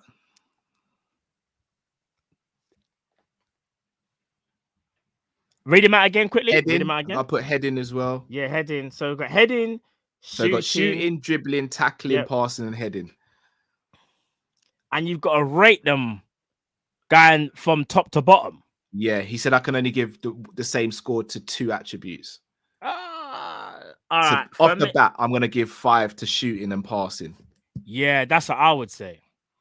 The rest is where it gets techie now. No, it doesn't actually for me. Tackling, I'll give a 4. Yeah. Heading, I'll give a 3. Dribbling, I'll give a 2. I think that's kind of spot on. And there's probably more because people are putting like pace, physicality, but there's so many things like we'll be here physicality. For days. There's loads of things. Physicality probably goes into a lot of things like your pace. Plus, I'm not gonna lie, I'm just trying to squirm out the question. I know you are. That's a lot to chop up. I've just killed me with that question. I'm not gonna lie. He's actually killed me with that question. All right, Firmino's lawyer just came in and just went, "You'll have that." You'll have that. Jeannie says you have to choose either Mane or Firmino to score a penalty to save your house. Which are you choosing, and what's the reason? Oh my days! I'm choosing Bobby because I don't think Mane's record from the penalty spot is that great. I don't think Bobby's is either, though. You know, I think he's slightly better. Is it? I know. Does Mane take him for Senegal? I'm not sure. He probably does. To be fair, it might be. Yeah, I think it is him. All right, I'll probably edge it, Bobby. Edge it. And I'm only going by technique. I think I'll probably say Bobby. Probably Bobby. Yeah. Math says Bobby. some rap in circles. AC went straight to the point. Real G's have shed a tear to Tupac at least once. Can't say the same for Big J and Nas. Yeah, no, Fair you might enough. have a point there. You might have a point there. Fair enough. I mean, it comes down to your individual taste as well, innit? So yeah, I hear you in that though, bro. I hear you because Park is a legend. I mean, I'm never trying those to do four are top four though, in my opinion. Yeah. Those for me, Biggie. Four. For me, Biggie though. I'm just Biggie over Park. I got Jay at the top. I got Biggie over Park. All right. Hopefully he's available now. Lakers. Can you hear us, you there, bro? Hello? Yeah, we go. Yeah, what's going on, bro? Yeah, good, mate. You're right. Finally, we've got Lakers on the channel, people. Yeah, man, we lost you, bro. We lost you at one point. Wi-Fi went down. Oh, okay. Bloody virgin, Yeah, I'm with the same people, bro. They let me down too many times. Too many times. But he get the best and it just cuts me off. But, oh well. All right, Cal, mate. Obviously, we chat every day, so start comment, say hello. I know, bro. I know. It's nice seeing you in the flesh, bro. Yeah. Hi, Matt. What's going on, bro? Just a quick one. Obviously, people are saying we need to buy number 9. Obviously, Jota's basically playing in Bobby's position now. So should we just buy 2 wingers? One for left, one for right. Like a Neto and Rafinha. You're happy and he's happy. Win-win. You are stroking our egos here, Lakers. I'm not gonna lie, bro. Bro, I've got a small head. Bro, I'm gonna be honest. That right there is a question that I was even thinking about before the show, because I was having a debate with my brother about what we should do going forward. Like in terms of because Jota's now, in fact, you know what? I'll save it for my answer. But that's an amazing question. Have you got another question, bro? Anything else you want to ask as well? Nah, just to say hello, really, because I say me and Cal talk every day, obviously about family and life and what we do and stuff. Yeah. So, no. Also, guys, shout out to Lakers, because a lot of the stuff I come to shows with sometimes Lakers will give me like inspiration for, or he'll point me in the direction of a topic, and he was the person that gave me the idea and spoke about why AFCON doesn't get the same treatment as like the Euros and the World Cup in terms of season breaking and stuff. So Lakers, massive shout out, man. Much appreciated. Is that Lakers? Yeah. Here's a question for Matt. Who is Man City's only Champions League player playing at the moment in their squad? Cal knows the answer. What? Say that again, bro. Hey, say that again. Who is Man City's only current player playing in their squad who's won Champions League? Do you know what? That's for everyone in the comments. We'll see if anyone gets that. Right, I'm going to bounce because my kids are kicking. So I'll chat to you later. Lakers, Lakers. Bro. Thank you. I like that. I'm going to think about that now quickly. Later. Take it easy. Take care, bro. Bye. I'm thinking in my head. And I'm not even going to look at the comments either. Hold on. Who is the current player that's won the Champions League in the squad right now? Matt. I already know. Hold on. Is it Scott Carson? Yeah. Talk to me. And no one even said it in the comments. You can't say nothing, bro. Scott Carson. Because I said to myself, hold on a minute. It's no one on the outfield. No one. Bruv, talk to me. Come on, That's mad. But I forget Carson's still there. No, I knew he was there. Because something said to me, it's one of them old school goalkeepers. It's not an outfield player. Something that said to me, it's not an outfield player. Yeah. Hey, we move. Carson, you know. All right, so Lakers was the two winger situation. So here's the thing. Here's the thing. So we always say we want a Haaland. But Haaland, in my opinion, is the best striker in world football right now. Well, apart from Lewandowski. But Lewandowski completely unattainable, in my opinion. So Haaland's second best. But Haaland, in terms of longevity, is probably the best suited. If you had all the money in the world, money was no object, everyone's available on a free, salaries are no problem, Haaland's the one we go for, in my opinion. Sorry, Cal. Sorry to interrupt. People were saying I cheated. I swear down, I would not cheat. I didn't even see him in the comments. Bro, people are saying that I saw the comments. I swear to you, people, I did not look at the comments. If I did, I'll be honest with you and be like, I'm not gonna lie, I'm out to look at the comments. You know me, people. Yeah, come on, you know me. I'll be like, bro, I had to look at the comments because I generally did it. I'll just be honest. No need to lie about it. Like, yeah, we're not yet. Do you know what I mean? Lose it. Yeah, it's not gonna lose anything. Like, damn, people, just give me some credit. You don't rate me in the draft, then I win the draft. You want me to renew my contract, so I start bringing up tactics. Like, what more do you guys? You guys are like, no, Salah really falls. You man just underappreciate. Mad thing. And Mark, hey, see you about Matt is a brilliant actor. Mark, if I was a brilliant actor, I swear down, no disrespect, I will be doing big things, like really big things. You know what I mean? Like on USA TV or whatever, cutting up adverts. I ain't doing none of that, bro. Swear to you, bro. But it's all love. It's all love. Man's just being honest, bro. So yeah, like Haaland is the kind of the dream player for all of us. If we were looking for a striker, yeah. Have you look at what Jota's done so far since he's been at Liverpool, and his goal ratio is only a couple off Salah in terms of goals per minute. And you look how Bobby started the season. If Jota and Bobby were our two strikers, Mane and Salah are our wingers, and we went and got two wingers, does that make us more complete than if we went and got an out-and-out striker? So here's the thing. So I was speaking with my brother earlier on today, and he said to me, do we need a striker? Because if you think about Jota, what he's doing, do you think he's doing well enough? And I was like, he is.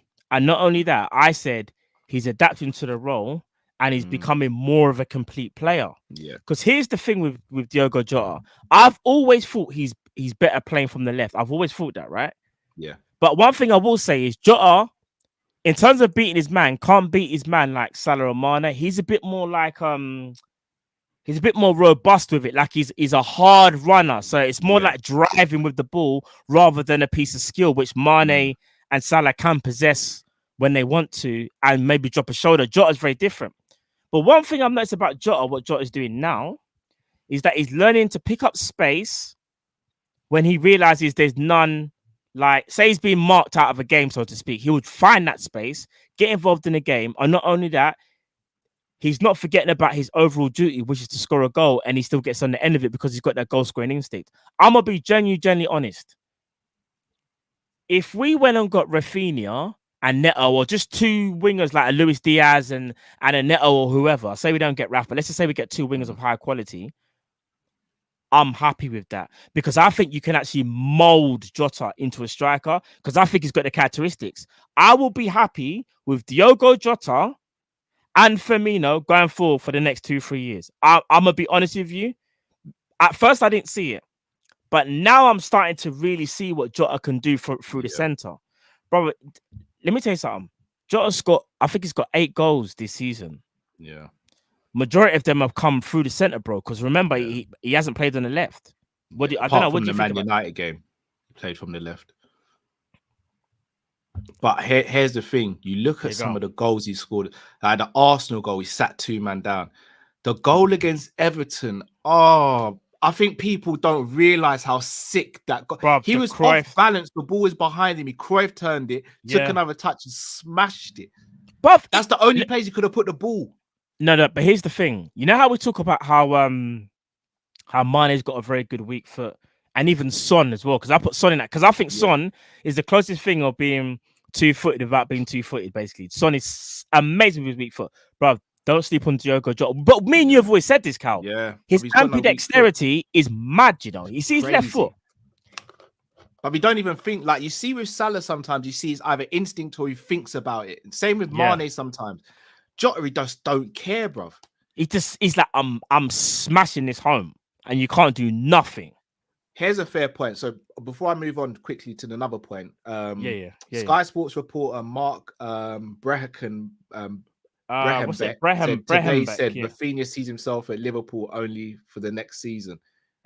Did he actually say that, Onjo?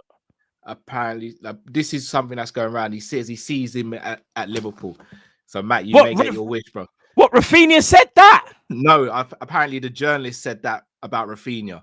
that he's got it on good authority that he's for Rafinha season. No, bro. You can't say that. No, I'm not gonna lie. Go and get a cold, wet towel, bro. Go. Yeah, guys, I'll be back. No. You can't do this to me. Is that what? Oh, so basically, the journalist is saying, from the information that he's got, he feels like if Rafinha is gonna move, it will be to Liverpool next season. Potentially, yeah. Let's say this is the case. This is either going to make me one of the happiest guys ever or it's going to break my heart. Yeah. And I'll tell you why. This could be another Werner, isn't it? No, the break my heart thing will be I'm scared that Salah's not signing and he's the replacement. Don't. No, but I have to be honest. And I know people say, Matt, it's always happy-go-lucky. This is the part where I have to bring realism into it. If he said that, and I know the journalist hasn't said Liverpool are thinking about selling Salah, I would just be worried. Just like personally, that as much as I want Rafinha to sign, I need Salah's contract to be signed before we sign any player, Cal. Like, I'll be honest with you. No, I agree. So, yeah. Man like Shawnee with a good point here. Let's not let recency bias get to us. We need a centre forward as an alternative. So he might have a point here because let's be honest, Jota and Firmino, while one's a false nine, one's more of a goal getter. Neither of them you'd say is a real out and out striker, like in terms of just what a striker does, like the different aspects of being a striker, like a Haaland, like a Vlahovic.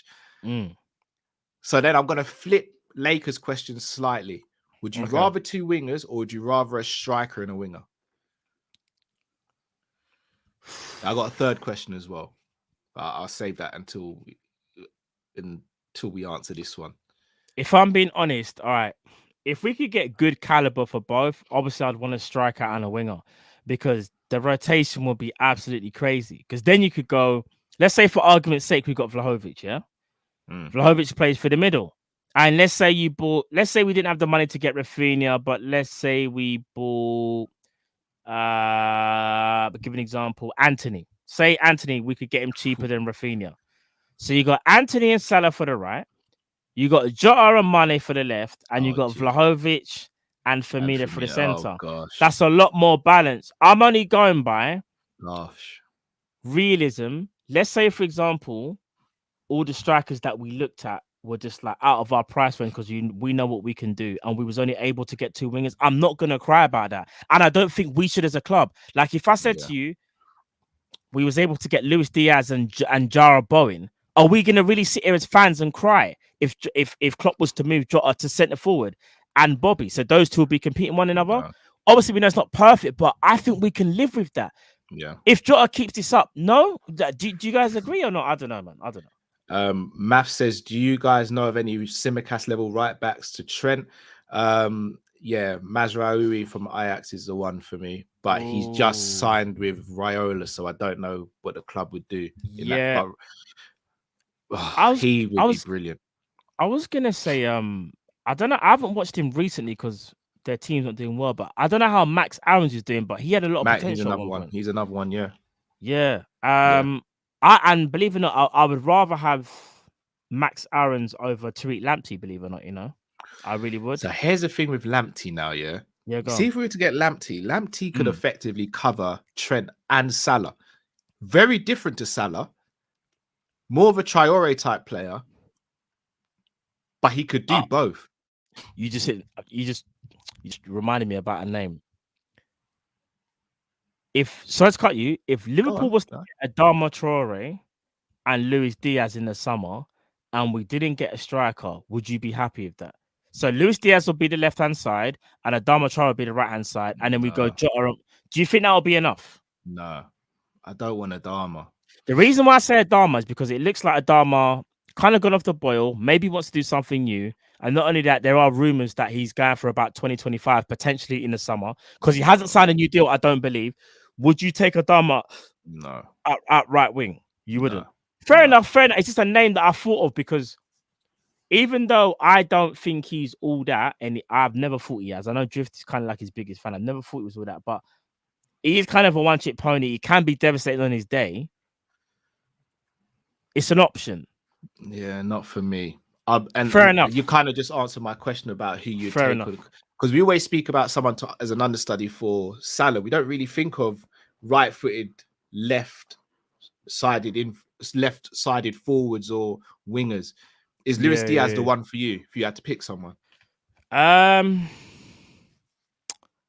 I like what Diaz brings to the table. I think he can adapt. I think it might take him a little bit of time because I think he's a player that he's a confidence type player in terms of like, I think he needs to play week in, week out. And I just don't know how he would adapt in terms of maybe not starting ahead of Mane.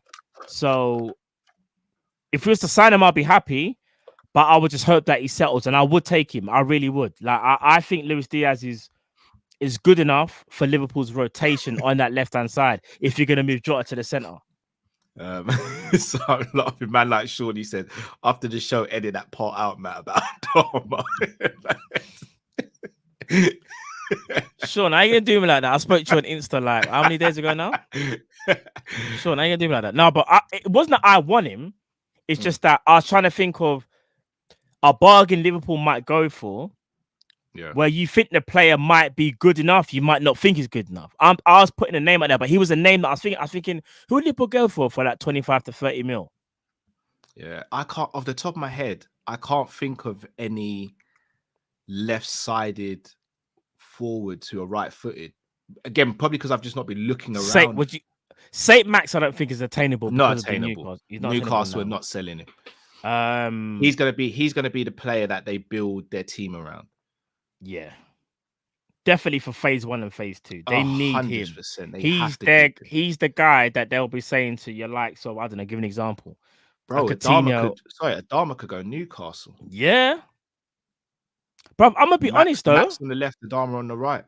Newcastle better do something, bro, because they could get relegated, you know. Yeah, I think they might, but I don't actually think it'll affect them. Yeah. It'll just slow them down by one season. It would. And they'll bounce back up. Adeyemi is a shout. But he's no. But Adeyemi is a striker though, isn't he?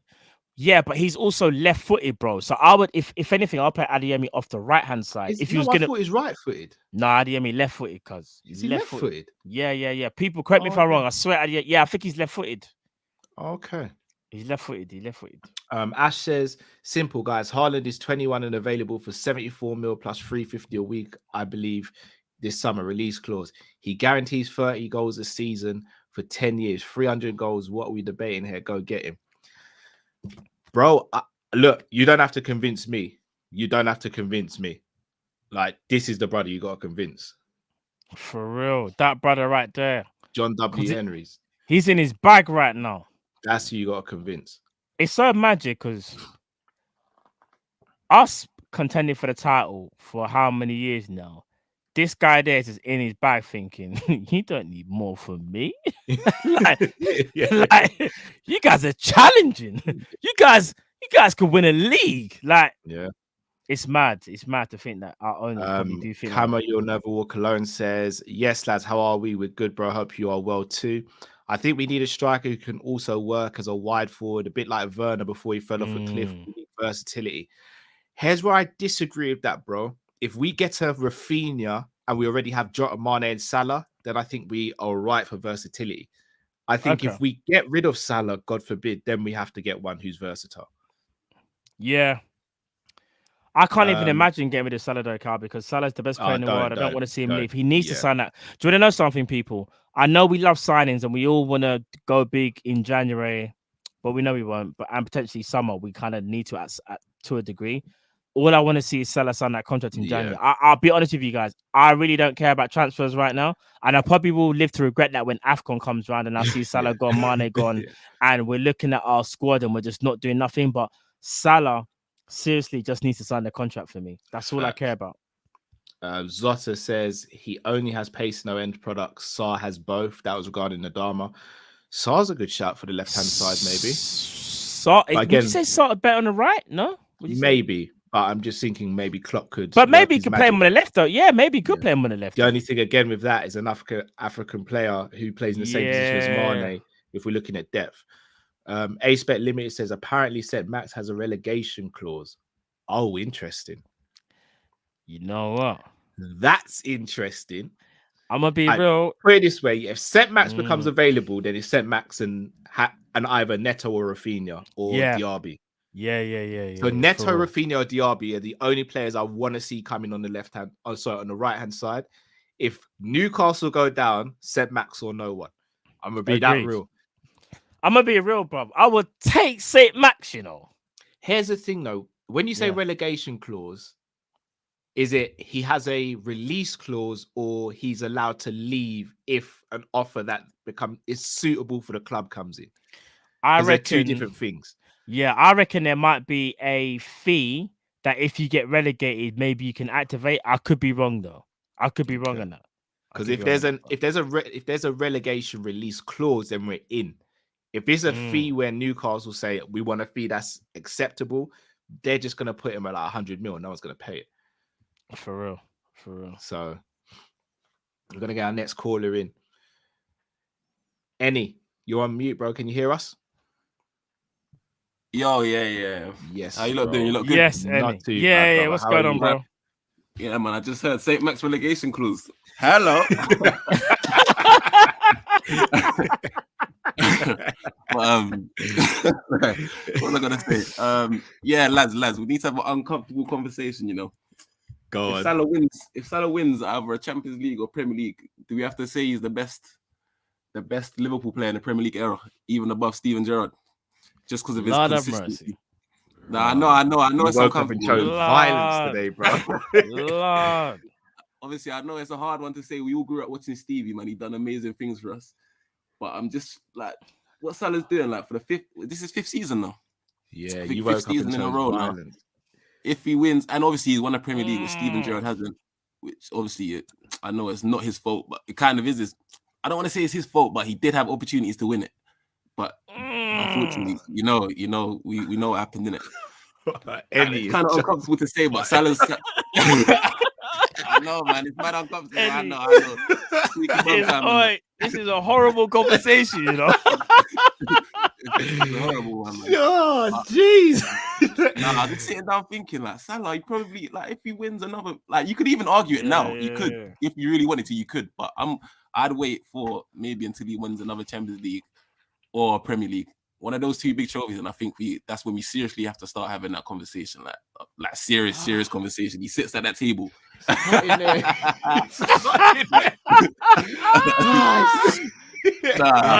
think Salah right now. You see Salah right now. He's gonna get cutlery right now. You know, he's waiting to sit at the table. He's getting a cutlery, bro.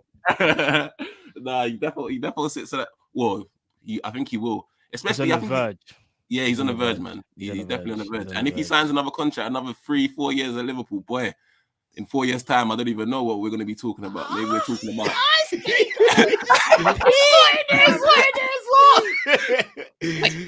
Cut.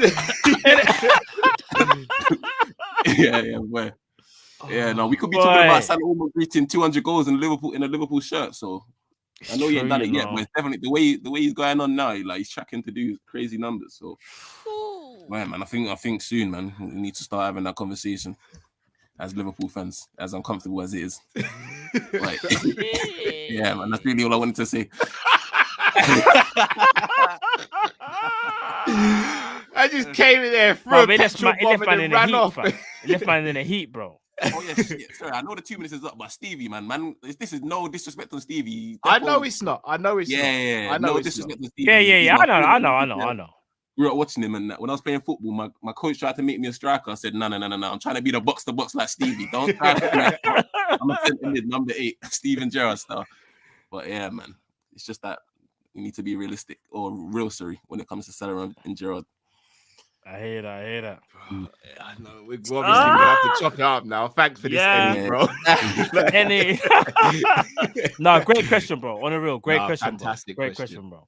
Yeah, big up, guys, man. Love, man. Big up to you. Blessings, always, bro. Have a blessed weekend, yeah? Yeah, you too as well, man. Love, let's get this dub tomorrow, fam, as well. Let's get the dub tomorrow as well. Come on, man. We need that. Salah hat-trick. We need those. You know it is. And Scoop as well. Scoop, I'm coming for you. Scoop, you might be 50 or 60 points ahead of me right now, but it's a marathon, not a sprint. I'm coming for you, Scoop. Yeah. Sorry, man. Love, sorry. Nah, sorry. big up, love brother. my bro. Love my bro. Take Cool, care, cool, bro. cool, Take care. Take care, man. Cool. Boy, Kyle, this is tough. Let me. I'm in the mud, bro. Right, let me read out a couple super chats first. 'Cause I'm in the mud. I'm in the mud, bro. I'm thinking, do I now have to call Stevie Mohamed, bro? Like,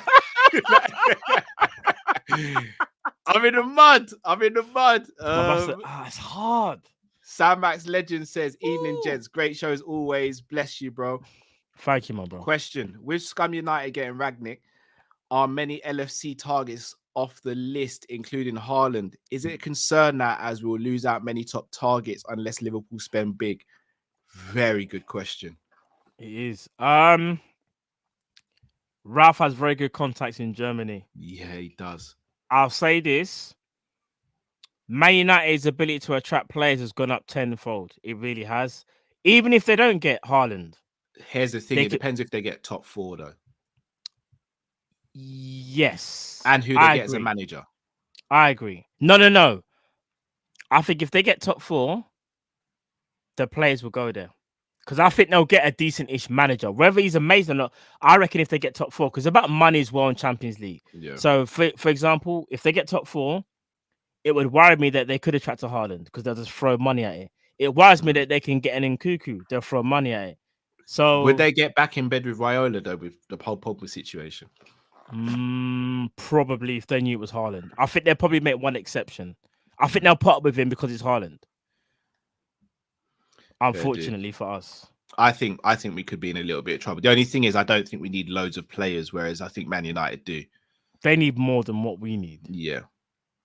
They need starters. We don't necessarily need many starters. Maybe one starter, maybe we need. The rest we can use in rotation to bolster the squad. Agreed. Matt says Gerrard is a dad that raised us. Salah is the rich stepdad that gets us everything we want.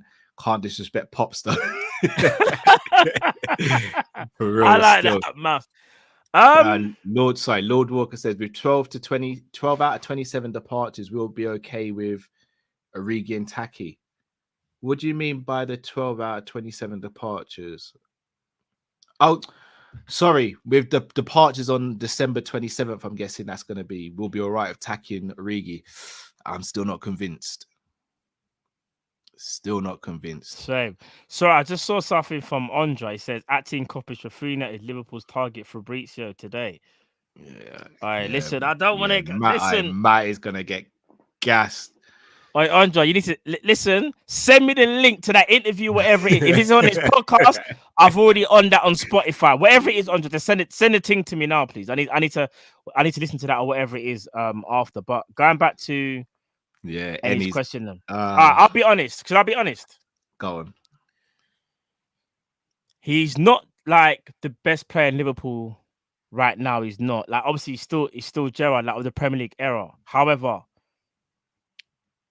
I will say this, the King's throne is under threat because even though I do feel like Gerrard did carry us in weaker teams and whatnot, we can't always make that a case to like kind of, so to speak, build up a man's mantle. So I always will respect Gerrard for what he done and what he helped us to become and what he helped us go through. But we also can't take away from Salah because he plays in a better team. Like we should almost take away the plaudits because he played with better players over a longer period of time. When I look at Mohamed Salah and what he's doing, he's on another level. He's actually on another level. Like I'm looking at it now, and I'll just quickly go into Wikipedia. In 222 appearances, Mohamed Salah scored 144 goals. There is a big possibility in the next 2-3 years, like what Ennie said, he gets over 200 goals. If he gets a Premier League or another Champions League,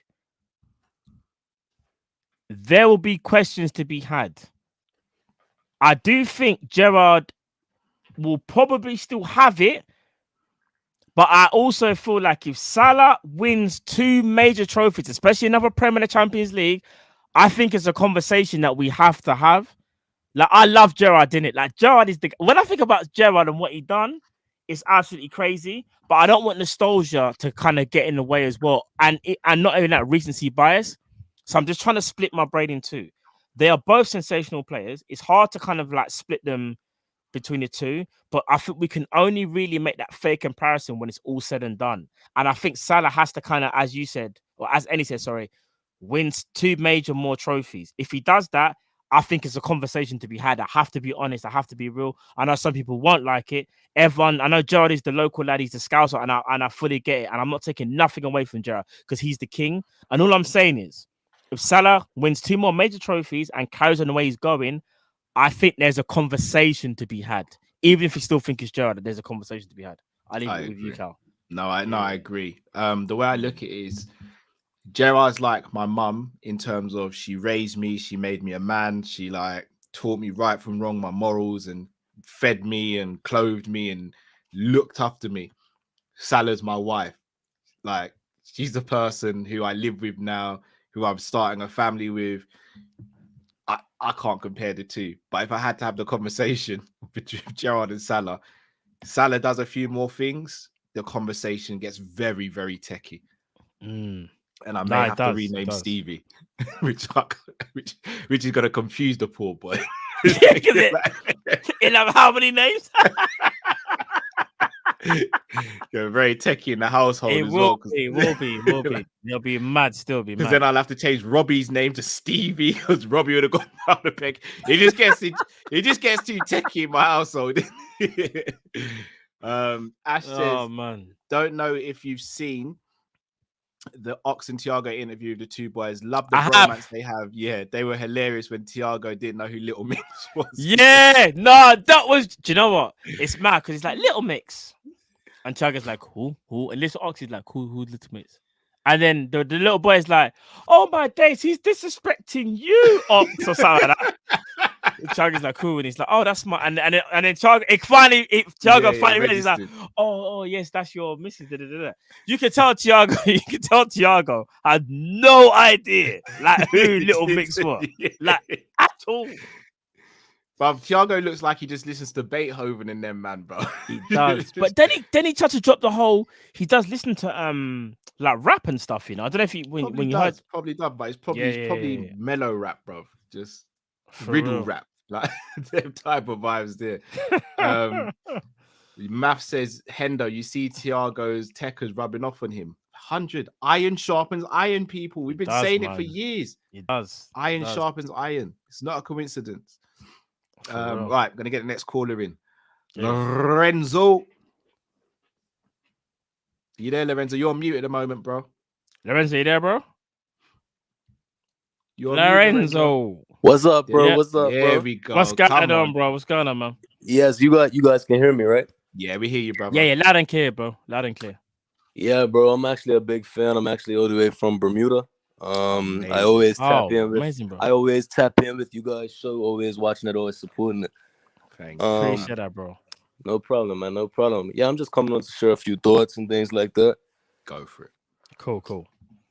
I can't lie. This is hella random, but I'll be real. I think Nico Williams is a dead football player. I'm not gonna lie to you. I feel like if you think Nico Williams is good enough to back Trent up, you don't watch football or don't know anything about football. That's just my personal opinion. I'm not gonna lie to you. Like, fair point. No shade at anyone that thinks otherwise.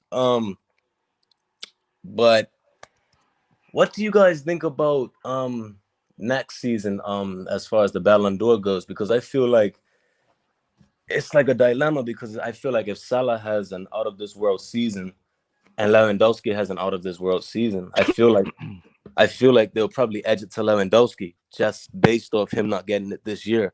I don't know what you guys think about that, or maybe it won't, like, you know, like, what do you guys think about that? I agree with you. I think they will. Yeah. Our sympathy. I genuinely think they will. Our sympathy, you know, because he didn't get it the last year. And what's so mad is you had Messi doing the whole, Lewandowski, you deserved it last season. I was like, yeah, he's kind of basically saying, if you didn't award it to him last season, he should have just got it this season out of like default. So you kind of already know Messi's basically applied pressure to the awards itself to say Lewandowski should have got it regardless. So as you said, if they both continue, I kind of agree with that. I think they probably still will give it to Lewandowski, which would be another robbery because I don't want to do the whole sentiment thing. I want to do who deserves it. And as things stand right now, for me, Mohamed Salah is the best player in the world. He is the best. When I think about some of the goals that he scored against the opposition, that's what slightly edged it for me. I'm not taking away from Benzema because I think Benzema's been absolutely outstanding. I think Lewandowski's been outstanding. But I look at the caliber of teams that they faced, and I think about what Salah done to Man City. So for me, I personally feel like it's Salah. But I kind of hear what you're saying. No, I agree. I just fear that. And just another thing as well. Not to, like you guys say, piss in the wind or anything like that. But I can't lie, man. I really am scared for Liverpool's squad. I feel like our starting 11 undoubtedly is the best starting 11 in the league. I feel like if we did a thing where like every starting 11 was on their best form, I feel like we actually walked this league. I feel like we're that good. But I do feel like we are 1, 2, or 3 injuries away from being a mediocre side. And I'll say those 3 names. I said, if Trent gets injured, I think we're mediocre. If Salah gets injured, I think we're mediocre. And to a degree, Matip, because Konate is still learning his trade. So I don't know what you guys think about that. I always worry about that. And to go into another one of my points, I struggle to understand how a massive club like Liverpool gets owners like FSG. I struggle to understand how we even let that, knowing the circumstances and the model they would bring to the club. How do we even accept that, being such a big, massive club that only accepts excellence? I don't know. I can't get across that.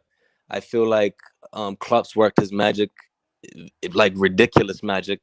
And I feel like if you're not giving man peas, what can he really do?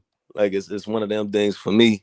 I just feel like with a few more injuries, I don't know, man. I fear for this team, really. Like, we're great now, but I just feel like we have to take everything into consideration.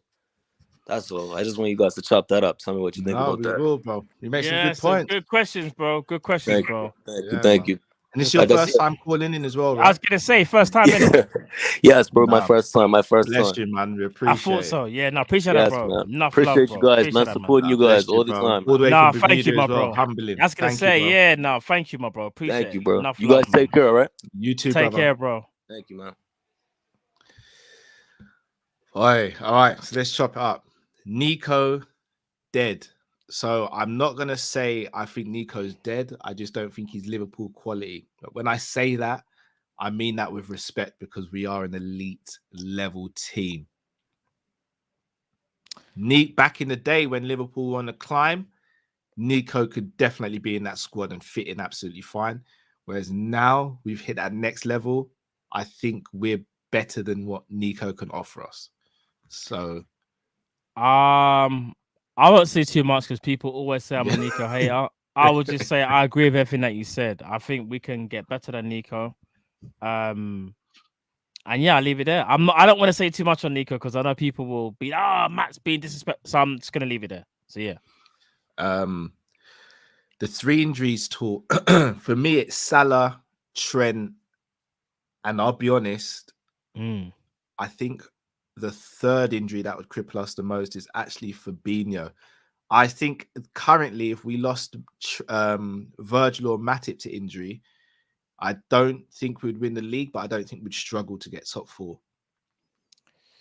I think Fab, Trent, and Salah are the big 3. Virgil is obviously our best, but we've got a lot of cover in that. Fab, we have no natural cover for. Salah, we have no natural cover for. And Trent, obviously, we just spoke about the Nico thing.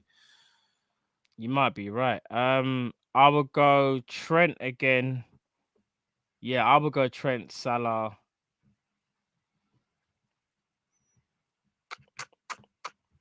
I was going to say VVD, but we managed to kind of get through without VVD. We kind of showed that we can do it just like get top 4. So the wheels won't fully fall off. But yeah, maybe your 3 might be right still. I don't know. Do you think we could...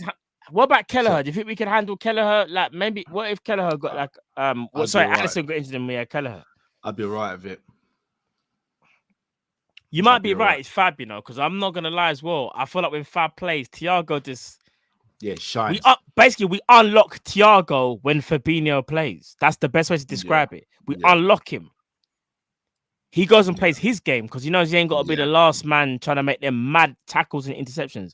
Yeah. So yeah, you might be right, Cal. You got a point. Like that's where I agree with Lorenzo. I think we're maybe 4 players short from having a perfect squad. Yeah, I think you're right. If you had to pick one position, just the one that you think is the most detrimental to us, what position would it be for you? Oh, geez, that's a tough one, Matt. It's tough, isn't it? Yeah, it is.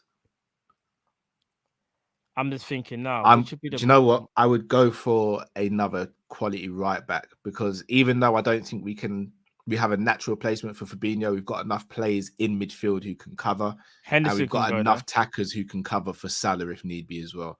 I genuinely, I'd be very, very worried for Nico if he had to play a stretch of like 10 games. I'd be extremely worried. Same. And he might even, the thing is, he might do well. And this is not me trying to do the whole thing. He actually might do well, but I also feel like, remember, the attacking threat that Trent brings is on a different level. And I know Trent is like a specimen in terms of like what he does, and he's on a different level to what anyone else can do. But I just feel like the level between Nico and Trent is a massive gap. And I know it will be between a lot of secondary right backs, but I just feel like we, as a club, like what Cal said, us trying to be elite, I do think we can get a better right back than Nico. And I don't think I'm saying any disrespect because I've seen the comments. I'm not going to respond to all of them. And people say I've got the agenda. And I haven't got an agenda. I've always said, I just don't think he's Liverpool quality. I personally don't. Yeah, I think he's below our quality. And if he goes on to another club and does well, fair enough. But I just feel like as Liverpool, we can do better than him personally. But I'll leave it there, man. Yeah. Ash says, Ali, VVD, and Fab. Always remember, if defense wins titles, attacks decide by how many. I genuinely feel Klopp would find a way to win with the other injured. I don't know how he'd find a way to win without Salah. We're going to have to, bro, because AFCON's coming up. I know. That's what worries says, me. Who's got the brightest future, Curtis or Harvey? I may have to go Harvey. I've always said Harvey, even though Jones last season showed me he's that quality he's got, as well. Yeah, Jones has got a lot more than what I thought he had, and I think he matured a lot last season.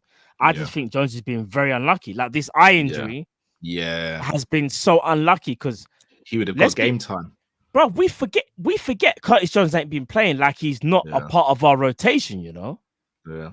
We don't even mention his name that much other than to say like he's injured, but I'm gonna say Harvey because I've always thought that when I saw them both play. But I think Curtis Jones is a tremendous footballer, and they're kind of close. But I'll slightly give it to Harvey slightly. Lord Walker says any team having a major start injuries is in trouble. Agreed. Definitely I agree with that. Yeah, I agree with that. Definitely agreed. And FSG again. Gonna have to see what they do in January and the summer. I think FSG have got 3 jobs. Tie down Salah's contract. Yeah. Tie down one of Firmino or Mane, in my opinion. And also bolster the squad next summer. I think that's how you get the fan base who are FSG out back on your side. I fully agree with that. I think if you do that, you win back over some of the fans. You won't win over all of them because that's just how life works. Some people will never forgive what they've done for Super League and not potentially strengthen us when they could have. But I do think if they do what you just said, Cal, that goes a long way to changing your mind about how they are as owners. Yeah. Because here's the thing. I think us Liverpool fans, we're not greedy at all. We don't ask for a lot. We just ask to be respected in the same way that other elite clubs are. And I think as a fan base, we kind of feel like we have an elite club, we have an elite manager with elite players, but some of us feel like we don't have elite owners. And when I say elite, I'm talking about if something was to go wrong, can you help us in that time? And we kind of felt a little bit underhanded when we had the injury crisis and they gave us Kabak and the hologram. You know what I mean? Like we could have potentially got someone else. Like, dare I say it, we could have got Ibu at that time. Do you know what I mean? And then when it comes to this summer, you go and get a Raf or whoever. Do you know what I mean? Like there's just a little bit more I feel like they could do. But again, I'm not going to sit here and say they're the worst owners at all. I won't say no, they're not. They're not. They're not the worst. Basically, what I want FSG to do is shut me up. Because even though I'm an FSG out, I like to think I can be reasonable in my approach. Like there are some people I see who are FSG out who will just moan at everything they do. Like I don't think I'm like that, but shut me up. Prove me wrong. That's all I want. Make me have to come on here and be like, you know what? FSG about it, you know. They want us to win. They want us to succeed. They're giving Klopp what he needs. Shut me up. That's all I ask. Shut me up in the right way. I'm going to bring our next caller. Cool. Caleb, you're on mute, bro. Can you hear us? Can you lot hear me? Yeah, we hear you, Caleb. Welcome to the show, bro. Hey, how you lot doing? Not too bad, bro. Bless, bro. Bless, mum. How are you? Okay. I'm fine, thanks. Cool, my question is, do you think we should potentially look to balance our attack? Because this season, it's clear that Klopp has changed the system, potentially because Gini left, to become more attacking. And you can see by like our XG and our chance creation stats. And like in 18-19, we had the best defense. And in 19-20, we had the best, like not the best, but the most balanced team. So do you think it would be worth more in our title charge to kind of tone down the attack in a way?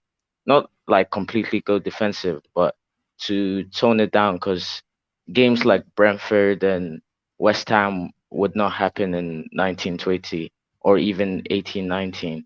And it's clear that to win the league this season, we have to get 90 plus points. And I think that games like Brentford and West Ham means that we'll probably get somewhere in the high 80s. And yeah, that's my question. Great question, bro. Great question. Good question. Is this your first time calling in as well? Yeah, I'm very nervous. No, you shouldn't be. It's a No. bro. It's cool, bro. Yeah, great question, bro. Don't be nervous, calling bro. in. Trust Thank me. you. We're talking Liverpool, bro. Yeah, man. Never be nervous. That goes for you and anyone else. No Trust need me. to be Yeah, nervous. Man. Talking We're just to talking to Liverpool fellow fans. Yeah, man. Yeah. No, bless All you, right, Caleb. thanks. Thanks for Big calling up, in, bro. man. Big up, bro. Thank you. Take care, brother. Take care, man. All right. Great question by Caleb. Yeah. I'll let you go first, Matt. In regards to the way how he said we've definitely changed system, fully agree. In terms of what, or should I say, instructions, we are way more offensive than when Gini Wijnaldum was there. And what was so mad is that Trent kind of openly admitted it when he was like, Klopp said to play without the handbrake, so to speak. And I think that's because he realizes he doesn't have like a security blanket in Wijnaldum in the squad. He doesn't have that type of player count. So he's got to find another way of winning games. As much as he tries to control the game as much as he can, whether it will be with a Navigator in there or the best front three, the best middle three or best midfielders that we've had so far in terms of combination, most likely is the Henderson, Fabinho and Thiago as a controlling the game. He understands that we have to outscore teams. And I think he understands that we have to be a bit more attacking, because maybe he probably felt at times with Wijnaldum, that midfielder that we had at the time, maybe we, as good as he was defensively, because I think Wijnaldum was outstanding defensively and being tactically astute was part of his game. Maybe there were times when he probably thought, yeah, do you know, maybe we could have given him a bit more of a license to run because he can get goals. Maybe I could have given him a little bit more freedom. And I think we've seen it this season, because I think it's no coincidence that we scored the most goals that we've ever scored, like in 17 games in a row, so to speak. Yeah. Naby Keita has been given a bit more license to roam. Yeah. From what it looks like. Because at one point I thought it was moaning to Wijnaldum, but it's like Naby Keita wants to score goals. And the same thing with like Henderson or whatever. Like you can see the players are starting to push on a bit more, and we're starting to get a few more midfield runners, so to speak. Whereas maybe last season we didn't see that. It was always in front of a back four. It was always like, okay, we've got a midfield, the attackers, you go and try and break down the defense. Whereas now I feel like the midfielders are getting more involved. Yeah, agreed. Fully agreed with all of that. Fully agree with all of that. A great call and great question, Caleb, as well. Trust me. P. Al, welcome to the show, bro. You're on mute at the moment. Yeah, hi. How you doing, bro? You're a little bit quiet. Is it better now? Slightly. Slightly, bro. Slightly. Still a little quiet, though. Yeah, I'll try to speak louder. Nice one, bro. So welcome to the show. Welcome to the show. Yeah, thanks. So from before, which team do you think would win? Either City with prime Aguero, Liverpool with prime Gerrard, or Chelsea with prime Lampard? And then next question is, who's better between a prime Berbatov or Cavani? And then the third one is your opinion on this, but when Villa come to Anfield and let's say Villa score an equaliser or win in the last minute and Gerrard celebrates, or rather, do you expect him to celebrate the goal, or would you be annoyed at him if he does?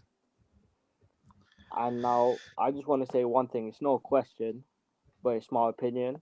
And that's that right now in our squad, Nat Phillips is the most disrespected player, because I think he should have had a lot more minutes than he has. And I doubt he'll be allowed to play the final Champions League game. But he should have had at least 2 or 3 starts by now. Yeah, we'll definitely chop those up, man. Fantastic Chop questions, those up, bro. Yeah. No, good questions, G. Good questions. Thanks. I always see you in the chat as well, so thank you for your support as well. Yeah, man. always see you, bro. Thank you, man. Appreciate it. Make sure you comment again, bro, as well. Make sure. I want to see you next week, man.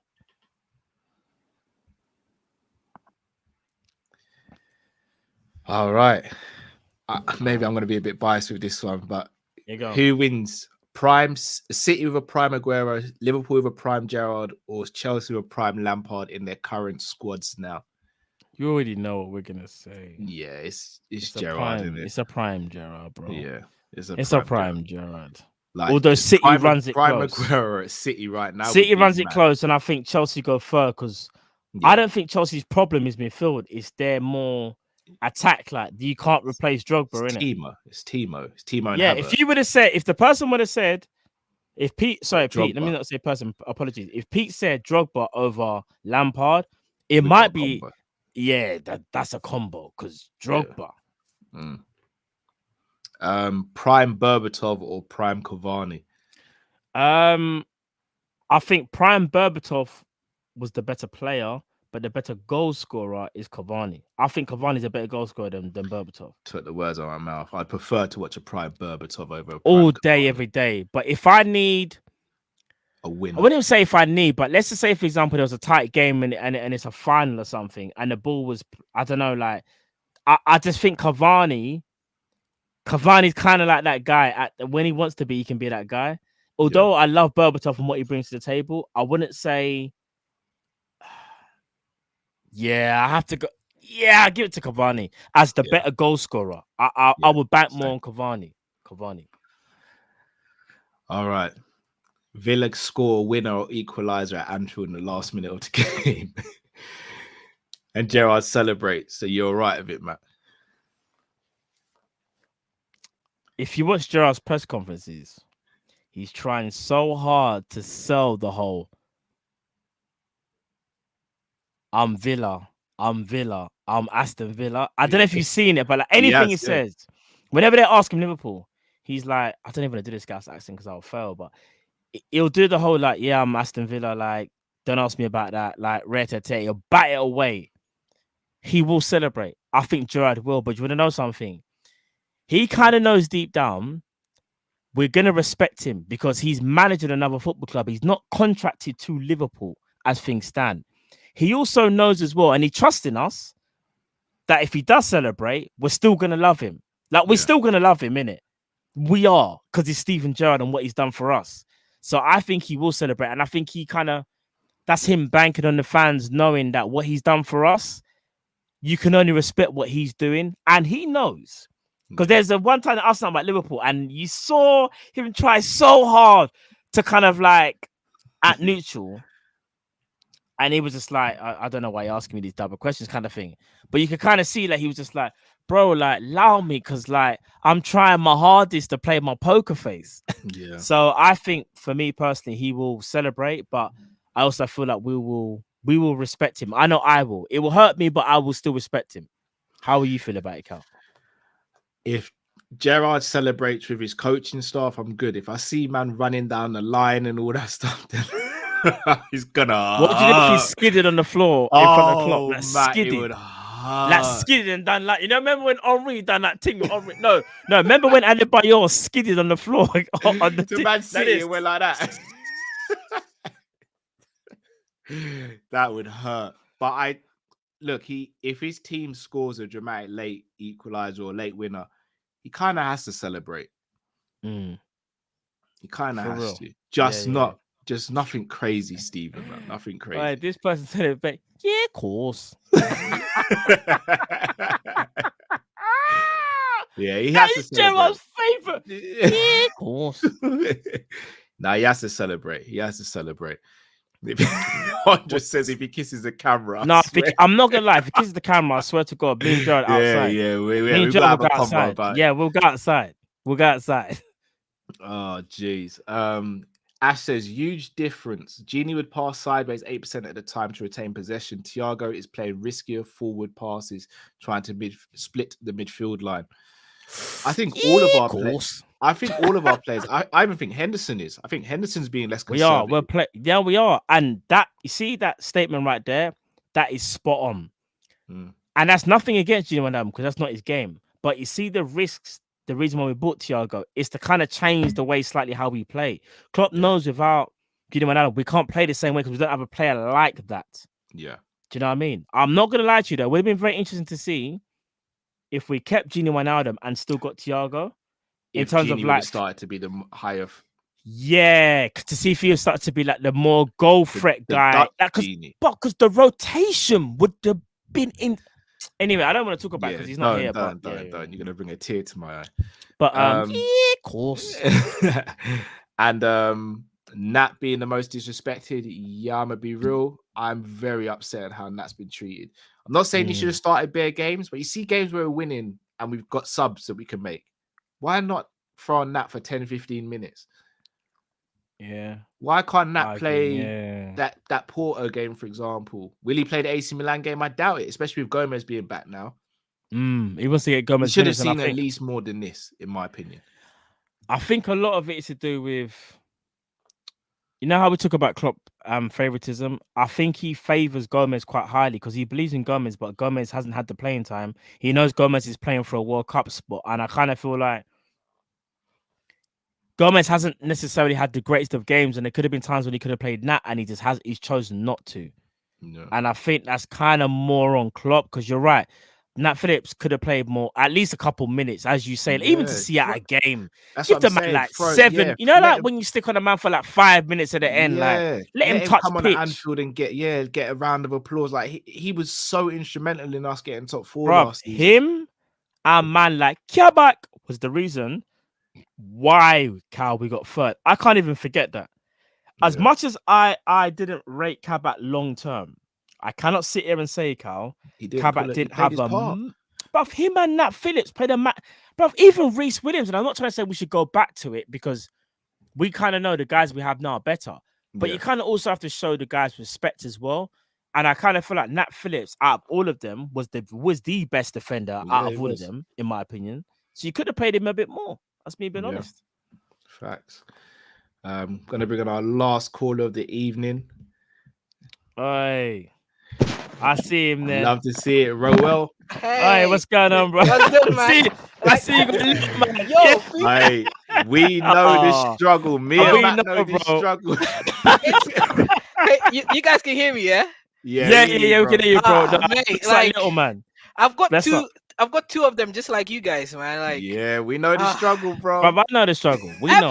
Every time I'm trying to jump on, yeah, they're on me. They're like, no. They're like, nah. Well, how you guys doing, man? We're good, We're brother. blessed, How are man. you? We're good, bro. Good. I've been enjoying you guys like ever since I moved down here, man, into this freezing cold out here. But yeah, yeah, man, we get crazy amount of snow. So yeah, you guys have definitely kept. I mean, during this pandemic and everything, you guys have definitely kept the place lively, man. Thanks a lot. Appreciate that, bro. Man. Thank you. Yeah, bro. And also Matt is bringing some statistics as well, like stats as well. Boy, the stats are coming through, like, bro. I'm at work here. I'm like, what's going on? Because it's two screens, right? So I look. I'm like, Matt is giving some statistics. We don't call him Matt anymore. We call him the Mattician. Yeah, man. Yeah, man. Big up, Kopish. Nah, appreciate that, bro. Thank you, bro. Man. Appreciate that, man. Love for the channel. Appreciate it, man. Yeah, man. Love the channel. You love the channel. My question is like, I had a couple before, like before I think a couple of weeks ago when I tried to log in. But now my question is, what does Hendo have to do to be classed world class? Like, what else really does he need to do? I wish Drifty was here so he could be like, you know what I mean? Because I don't know what the guy, because he's kept every new midfielder who you'd think like was going to like challenge his position away. I mean, not 100%, but most of the time when we think that he's, I mean, about to be phased out, he's back in this season. For instance, the passes he's making, the guy's relentless. I used to cuss Henderson like crazy when we signed it, but look, he transformed his whole game. He did like he's up there, and captain wise too is like massive as well. So that's one question. And also the second one is like Naby Keita, right? Every time I think he's about to take off like against Manchester United, something happens. What's going on with him, man? Is he fit now? Is he fit now? Back in training. He's back in training. He's back in training. Do you guys think this is his last chance, or do you think Klopp will give him more chances to sort of like, because the guy has abilities, he just needs some chance, and then the last one before my time runs out, would you, if Ronaldo or if Ronaldo had a chance to come back on loan, would you take him? Interesting question. All right, cool, man. I like that. I like these Yeah, questions. I like these questions. Yeah. Hey, great questions, Ro. Bless you, man. No problem, man. Big up Kopish, man. Seriously. Big up big up yourself, man. bro. Blessings with the kids as well, bro. Yeah, thanks, man. Thanks. Take care, bro. Have a great weekend, man. Same to you, bro. Take it. Same blessings. Bye. Oh man, right, some great questions, bro. 3 great questions. All right, let's get. You say Hendo's world class, don't you? So this is kind of a question for me, really, isn't it? Yeah. See, for me, I think he's kind of. What's so mad is if you look at Henderson's like statistics in terms of like, I don't know, goals or assists, which a lot of people always kind of do when they see midfielder, they will just go not world class.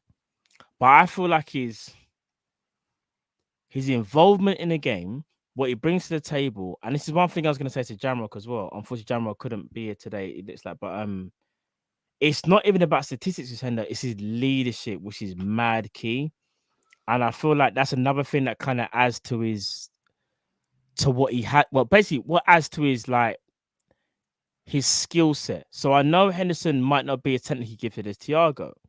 I don't think he can read the game better than Fabinho, but one thing I think he can do is he can play a pass. I think he's underrated in passing. I think his intelligence on the pitch and his positioning is also underrated. I feel like he understands game tempo. I think he understands when to slow a game down, when to speed a game up.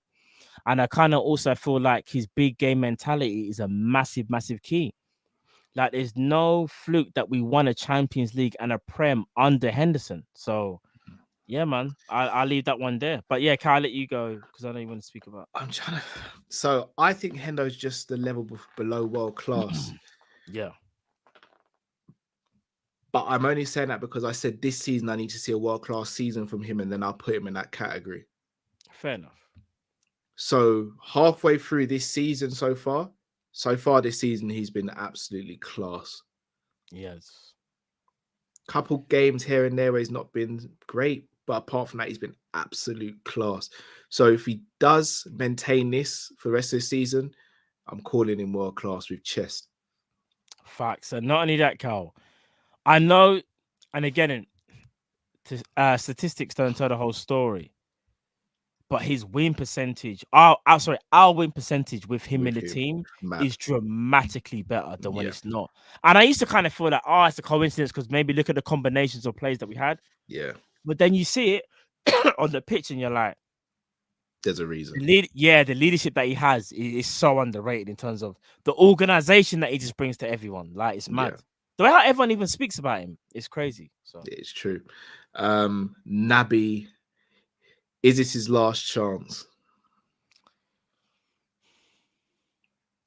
I think it is, because I think he's got 2 years left. It's the contract situation. It's the contract. Klopp's going to look at him and go, if you can't play 75% of the games, we're going to unfortunately have to let you go. If you can play that 75%, I think Klopp will try and renew the contract. But if he doesn't, I don't see him staying. And it will hurt me. Can't let him go into a year left on his contract. Yeah, you can't, because then he could just go for free, and someone could just snap him up. And it's so mad because we've seen it before where a player's been injury prone for one team, they go to another team and just start badding it up, or a new lease of life, or whatever you want to call it. I don't want to see it. I hope he does play more games, and I hope that Klopp does give him that chance. But I have to be honest, people. I was thinking about even today before we went live. When you spend 50 or mil on a midfielder, you expect them to kind of be there week in, week out, and he hasn't done that. I rate him highly, you guys know, but I will keep it 100. He hasn't hit the heights that we all wanted him to hit, and that's because of his consistency, and I will keep it real. So people that want to say I'm biased, I'm not biased. Naby Keita hasn't hit the heights. He hasn't hit the expectations because he's been injured. And I love the guy, but that's just me being honest. Nah, facts. Genie on loan, Matt, in January, would you do it? If it involved no money, yes. No money. If it involved money and it meant that we kind of know the deal where we say, I don't know, there's a 3 million fee involved and it meant it affects next year's budget, then no, because we're tight with money. But if it's free, Cal, I will take him because he adds another body and he adds reliability to the squad, that something that we don't really have in our midfield rotation. Because one thing we do lack is that exactly that, bro. People get injured way too often. Yeah, I agree. If it meant we get Genie on loan and then we get someone in the summer, then I'd do it. Yeah. If Genie's just a stop, if he's just a stopgap, I can deal with it. But I'll be honest, we shouldn't even be having this conversation. You either let him go and bring in a replacement, or you don't let him go. There should be no in between. This is what I was gonna say. Really and truly, Jim Adam should have stayed. We should have assessed him or assessed the situation. We should basically not even that. He should have signed a new contract. He would have been rejuvenated, and not only that, we still go and get another midfielder anyway because Milner's getting older. Naby Keita's contract's coming up, and same thing with Ox. We have to assess them. It's them too. That's thing. They might be more dynamic than Genie, but they're less reliable. That's the mistake that we've made. Yeah. A-Spec says, think of midfielders around Europe and in England that Hendo has been up against and never looked like he didn't belong at that level. World class for me. Agreed. That's facts, you know. Agreed. Ash says, you're trapped in a room with troops, expressions, and Goldbridge. You got a gun with one wall. Wow. we can't do that. That's a bit. We can't. I'm not. First of all, I'm not shooting no one. I know troops. I know troops and expressions. Really I know Goldbridge from back in the. I know Goldbridge a little bit from back in the day, but not as much as troops and expressions. But I'm not shooting no one. They're each great in their own right, and I rate them all in their own right as well. Ash, you went a bit rogue. We got all of them. Yeah. Ash, come on, bro. Man doing Saw and all that, bro. Yeah, I'm not gonna lie.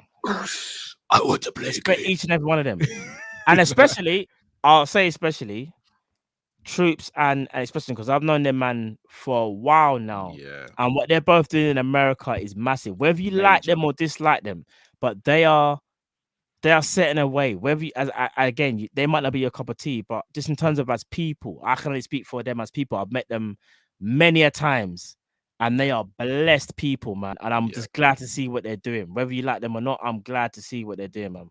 Trust me. And big up Kopish as well, because he's doing his thing. Because I've met man from way back in the day before he was doing what he's doing now. So big up all of them. Base facing spaces. How do you rate Jota, Origi, and Taki as a front three? That's the front three for AFCON, bro. Oh no. Oh no, Bobby, if he's fit. If he's fit. All right, so hit that. All right, let's end the show on this question then. Do we have to? Yeah, we have to. Mane and Salah go. Who's your starting front three and how do they line up?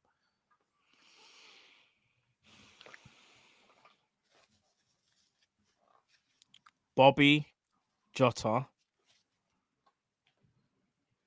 This we're in the mud.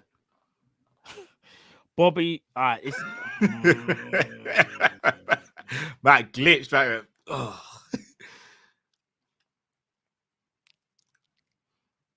Do I go Origi or Minamino? I'm gonna give more respect to Origi. So this is what I would do. I don't want to see it, but I'll go Origi on the left, Jota right, Bobby for the middle. I don't think the balance is right, but I also feel like, but it's slightly more quality than if I was to put Minamino there, because I could easily go Minamino left, Jota right, and Bobby for the center. The only thing I don't like, Cal, Minamino on the wings is a bit lightweight. I can just see it now, like being doubled up on or teams targeting him maybe to see what he's made of. And if he passes the test, then you earn respect. But I think Origi's kind of got respect. I don't think people are going to go, yeah, Divock Origi's on the left. Let's double up on him and make it hard. I don't see teams doing that. I really don't. So, and even if you want to change it, Cal, and I know we play 4-3-3, but let's say Firmino drops a little bit deeper. Because, you know, I've always said, Cal, we kind of play 4-3-1-2, so to speak. Yeah. It'll be Bobby as the 1, and the 2 will be Jota and Origi. That could work. So the 3 would just be inverted.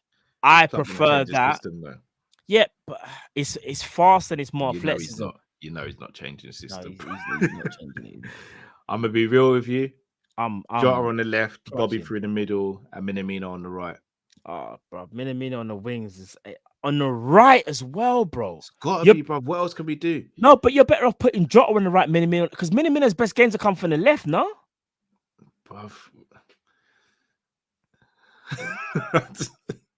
I'm not gonna lie. Every time we have this conversation, and it's a conversation, it just highlights closer and closer.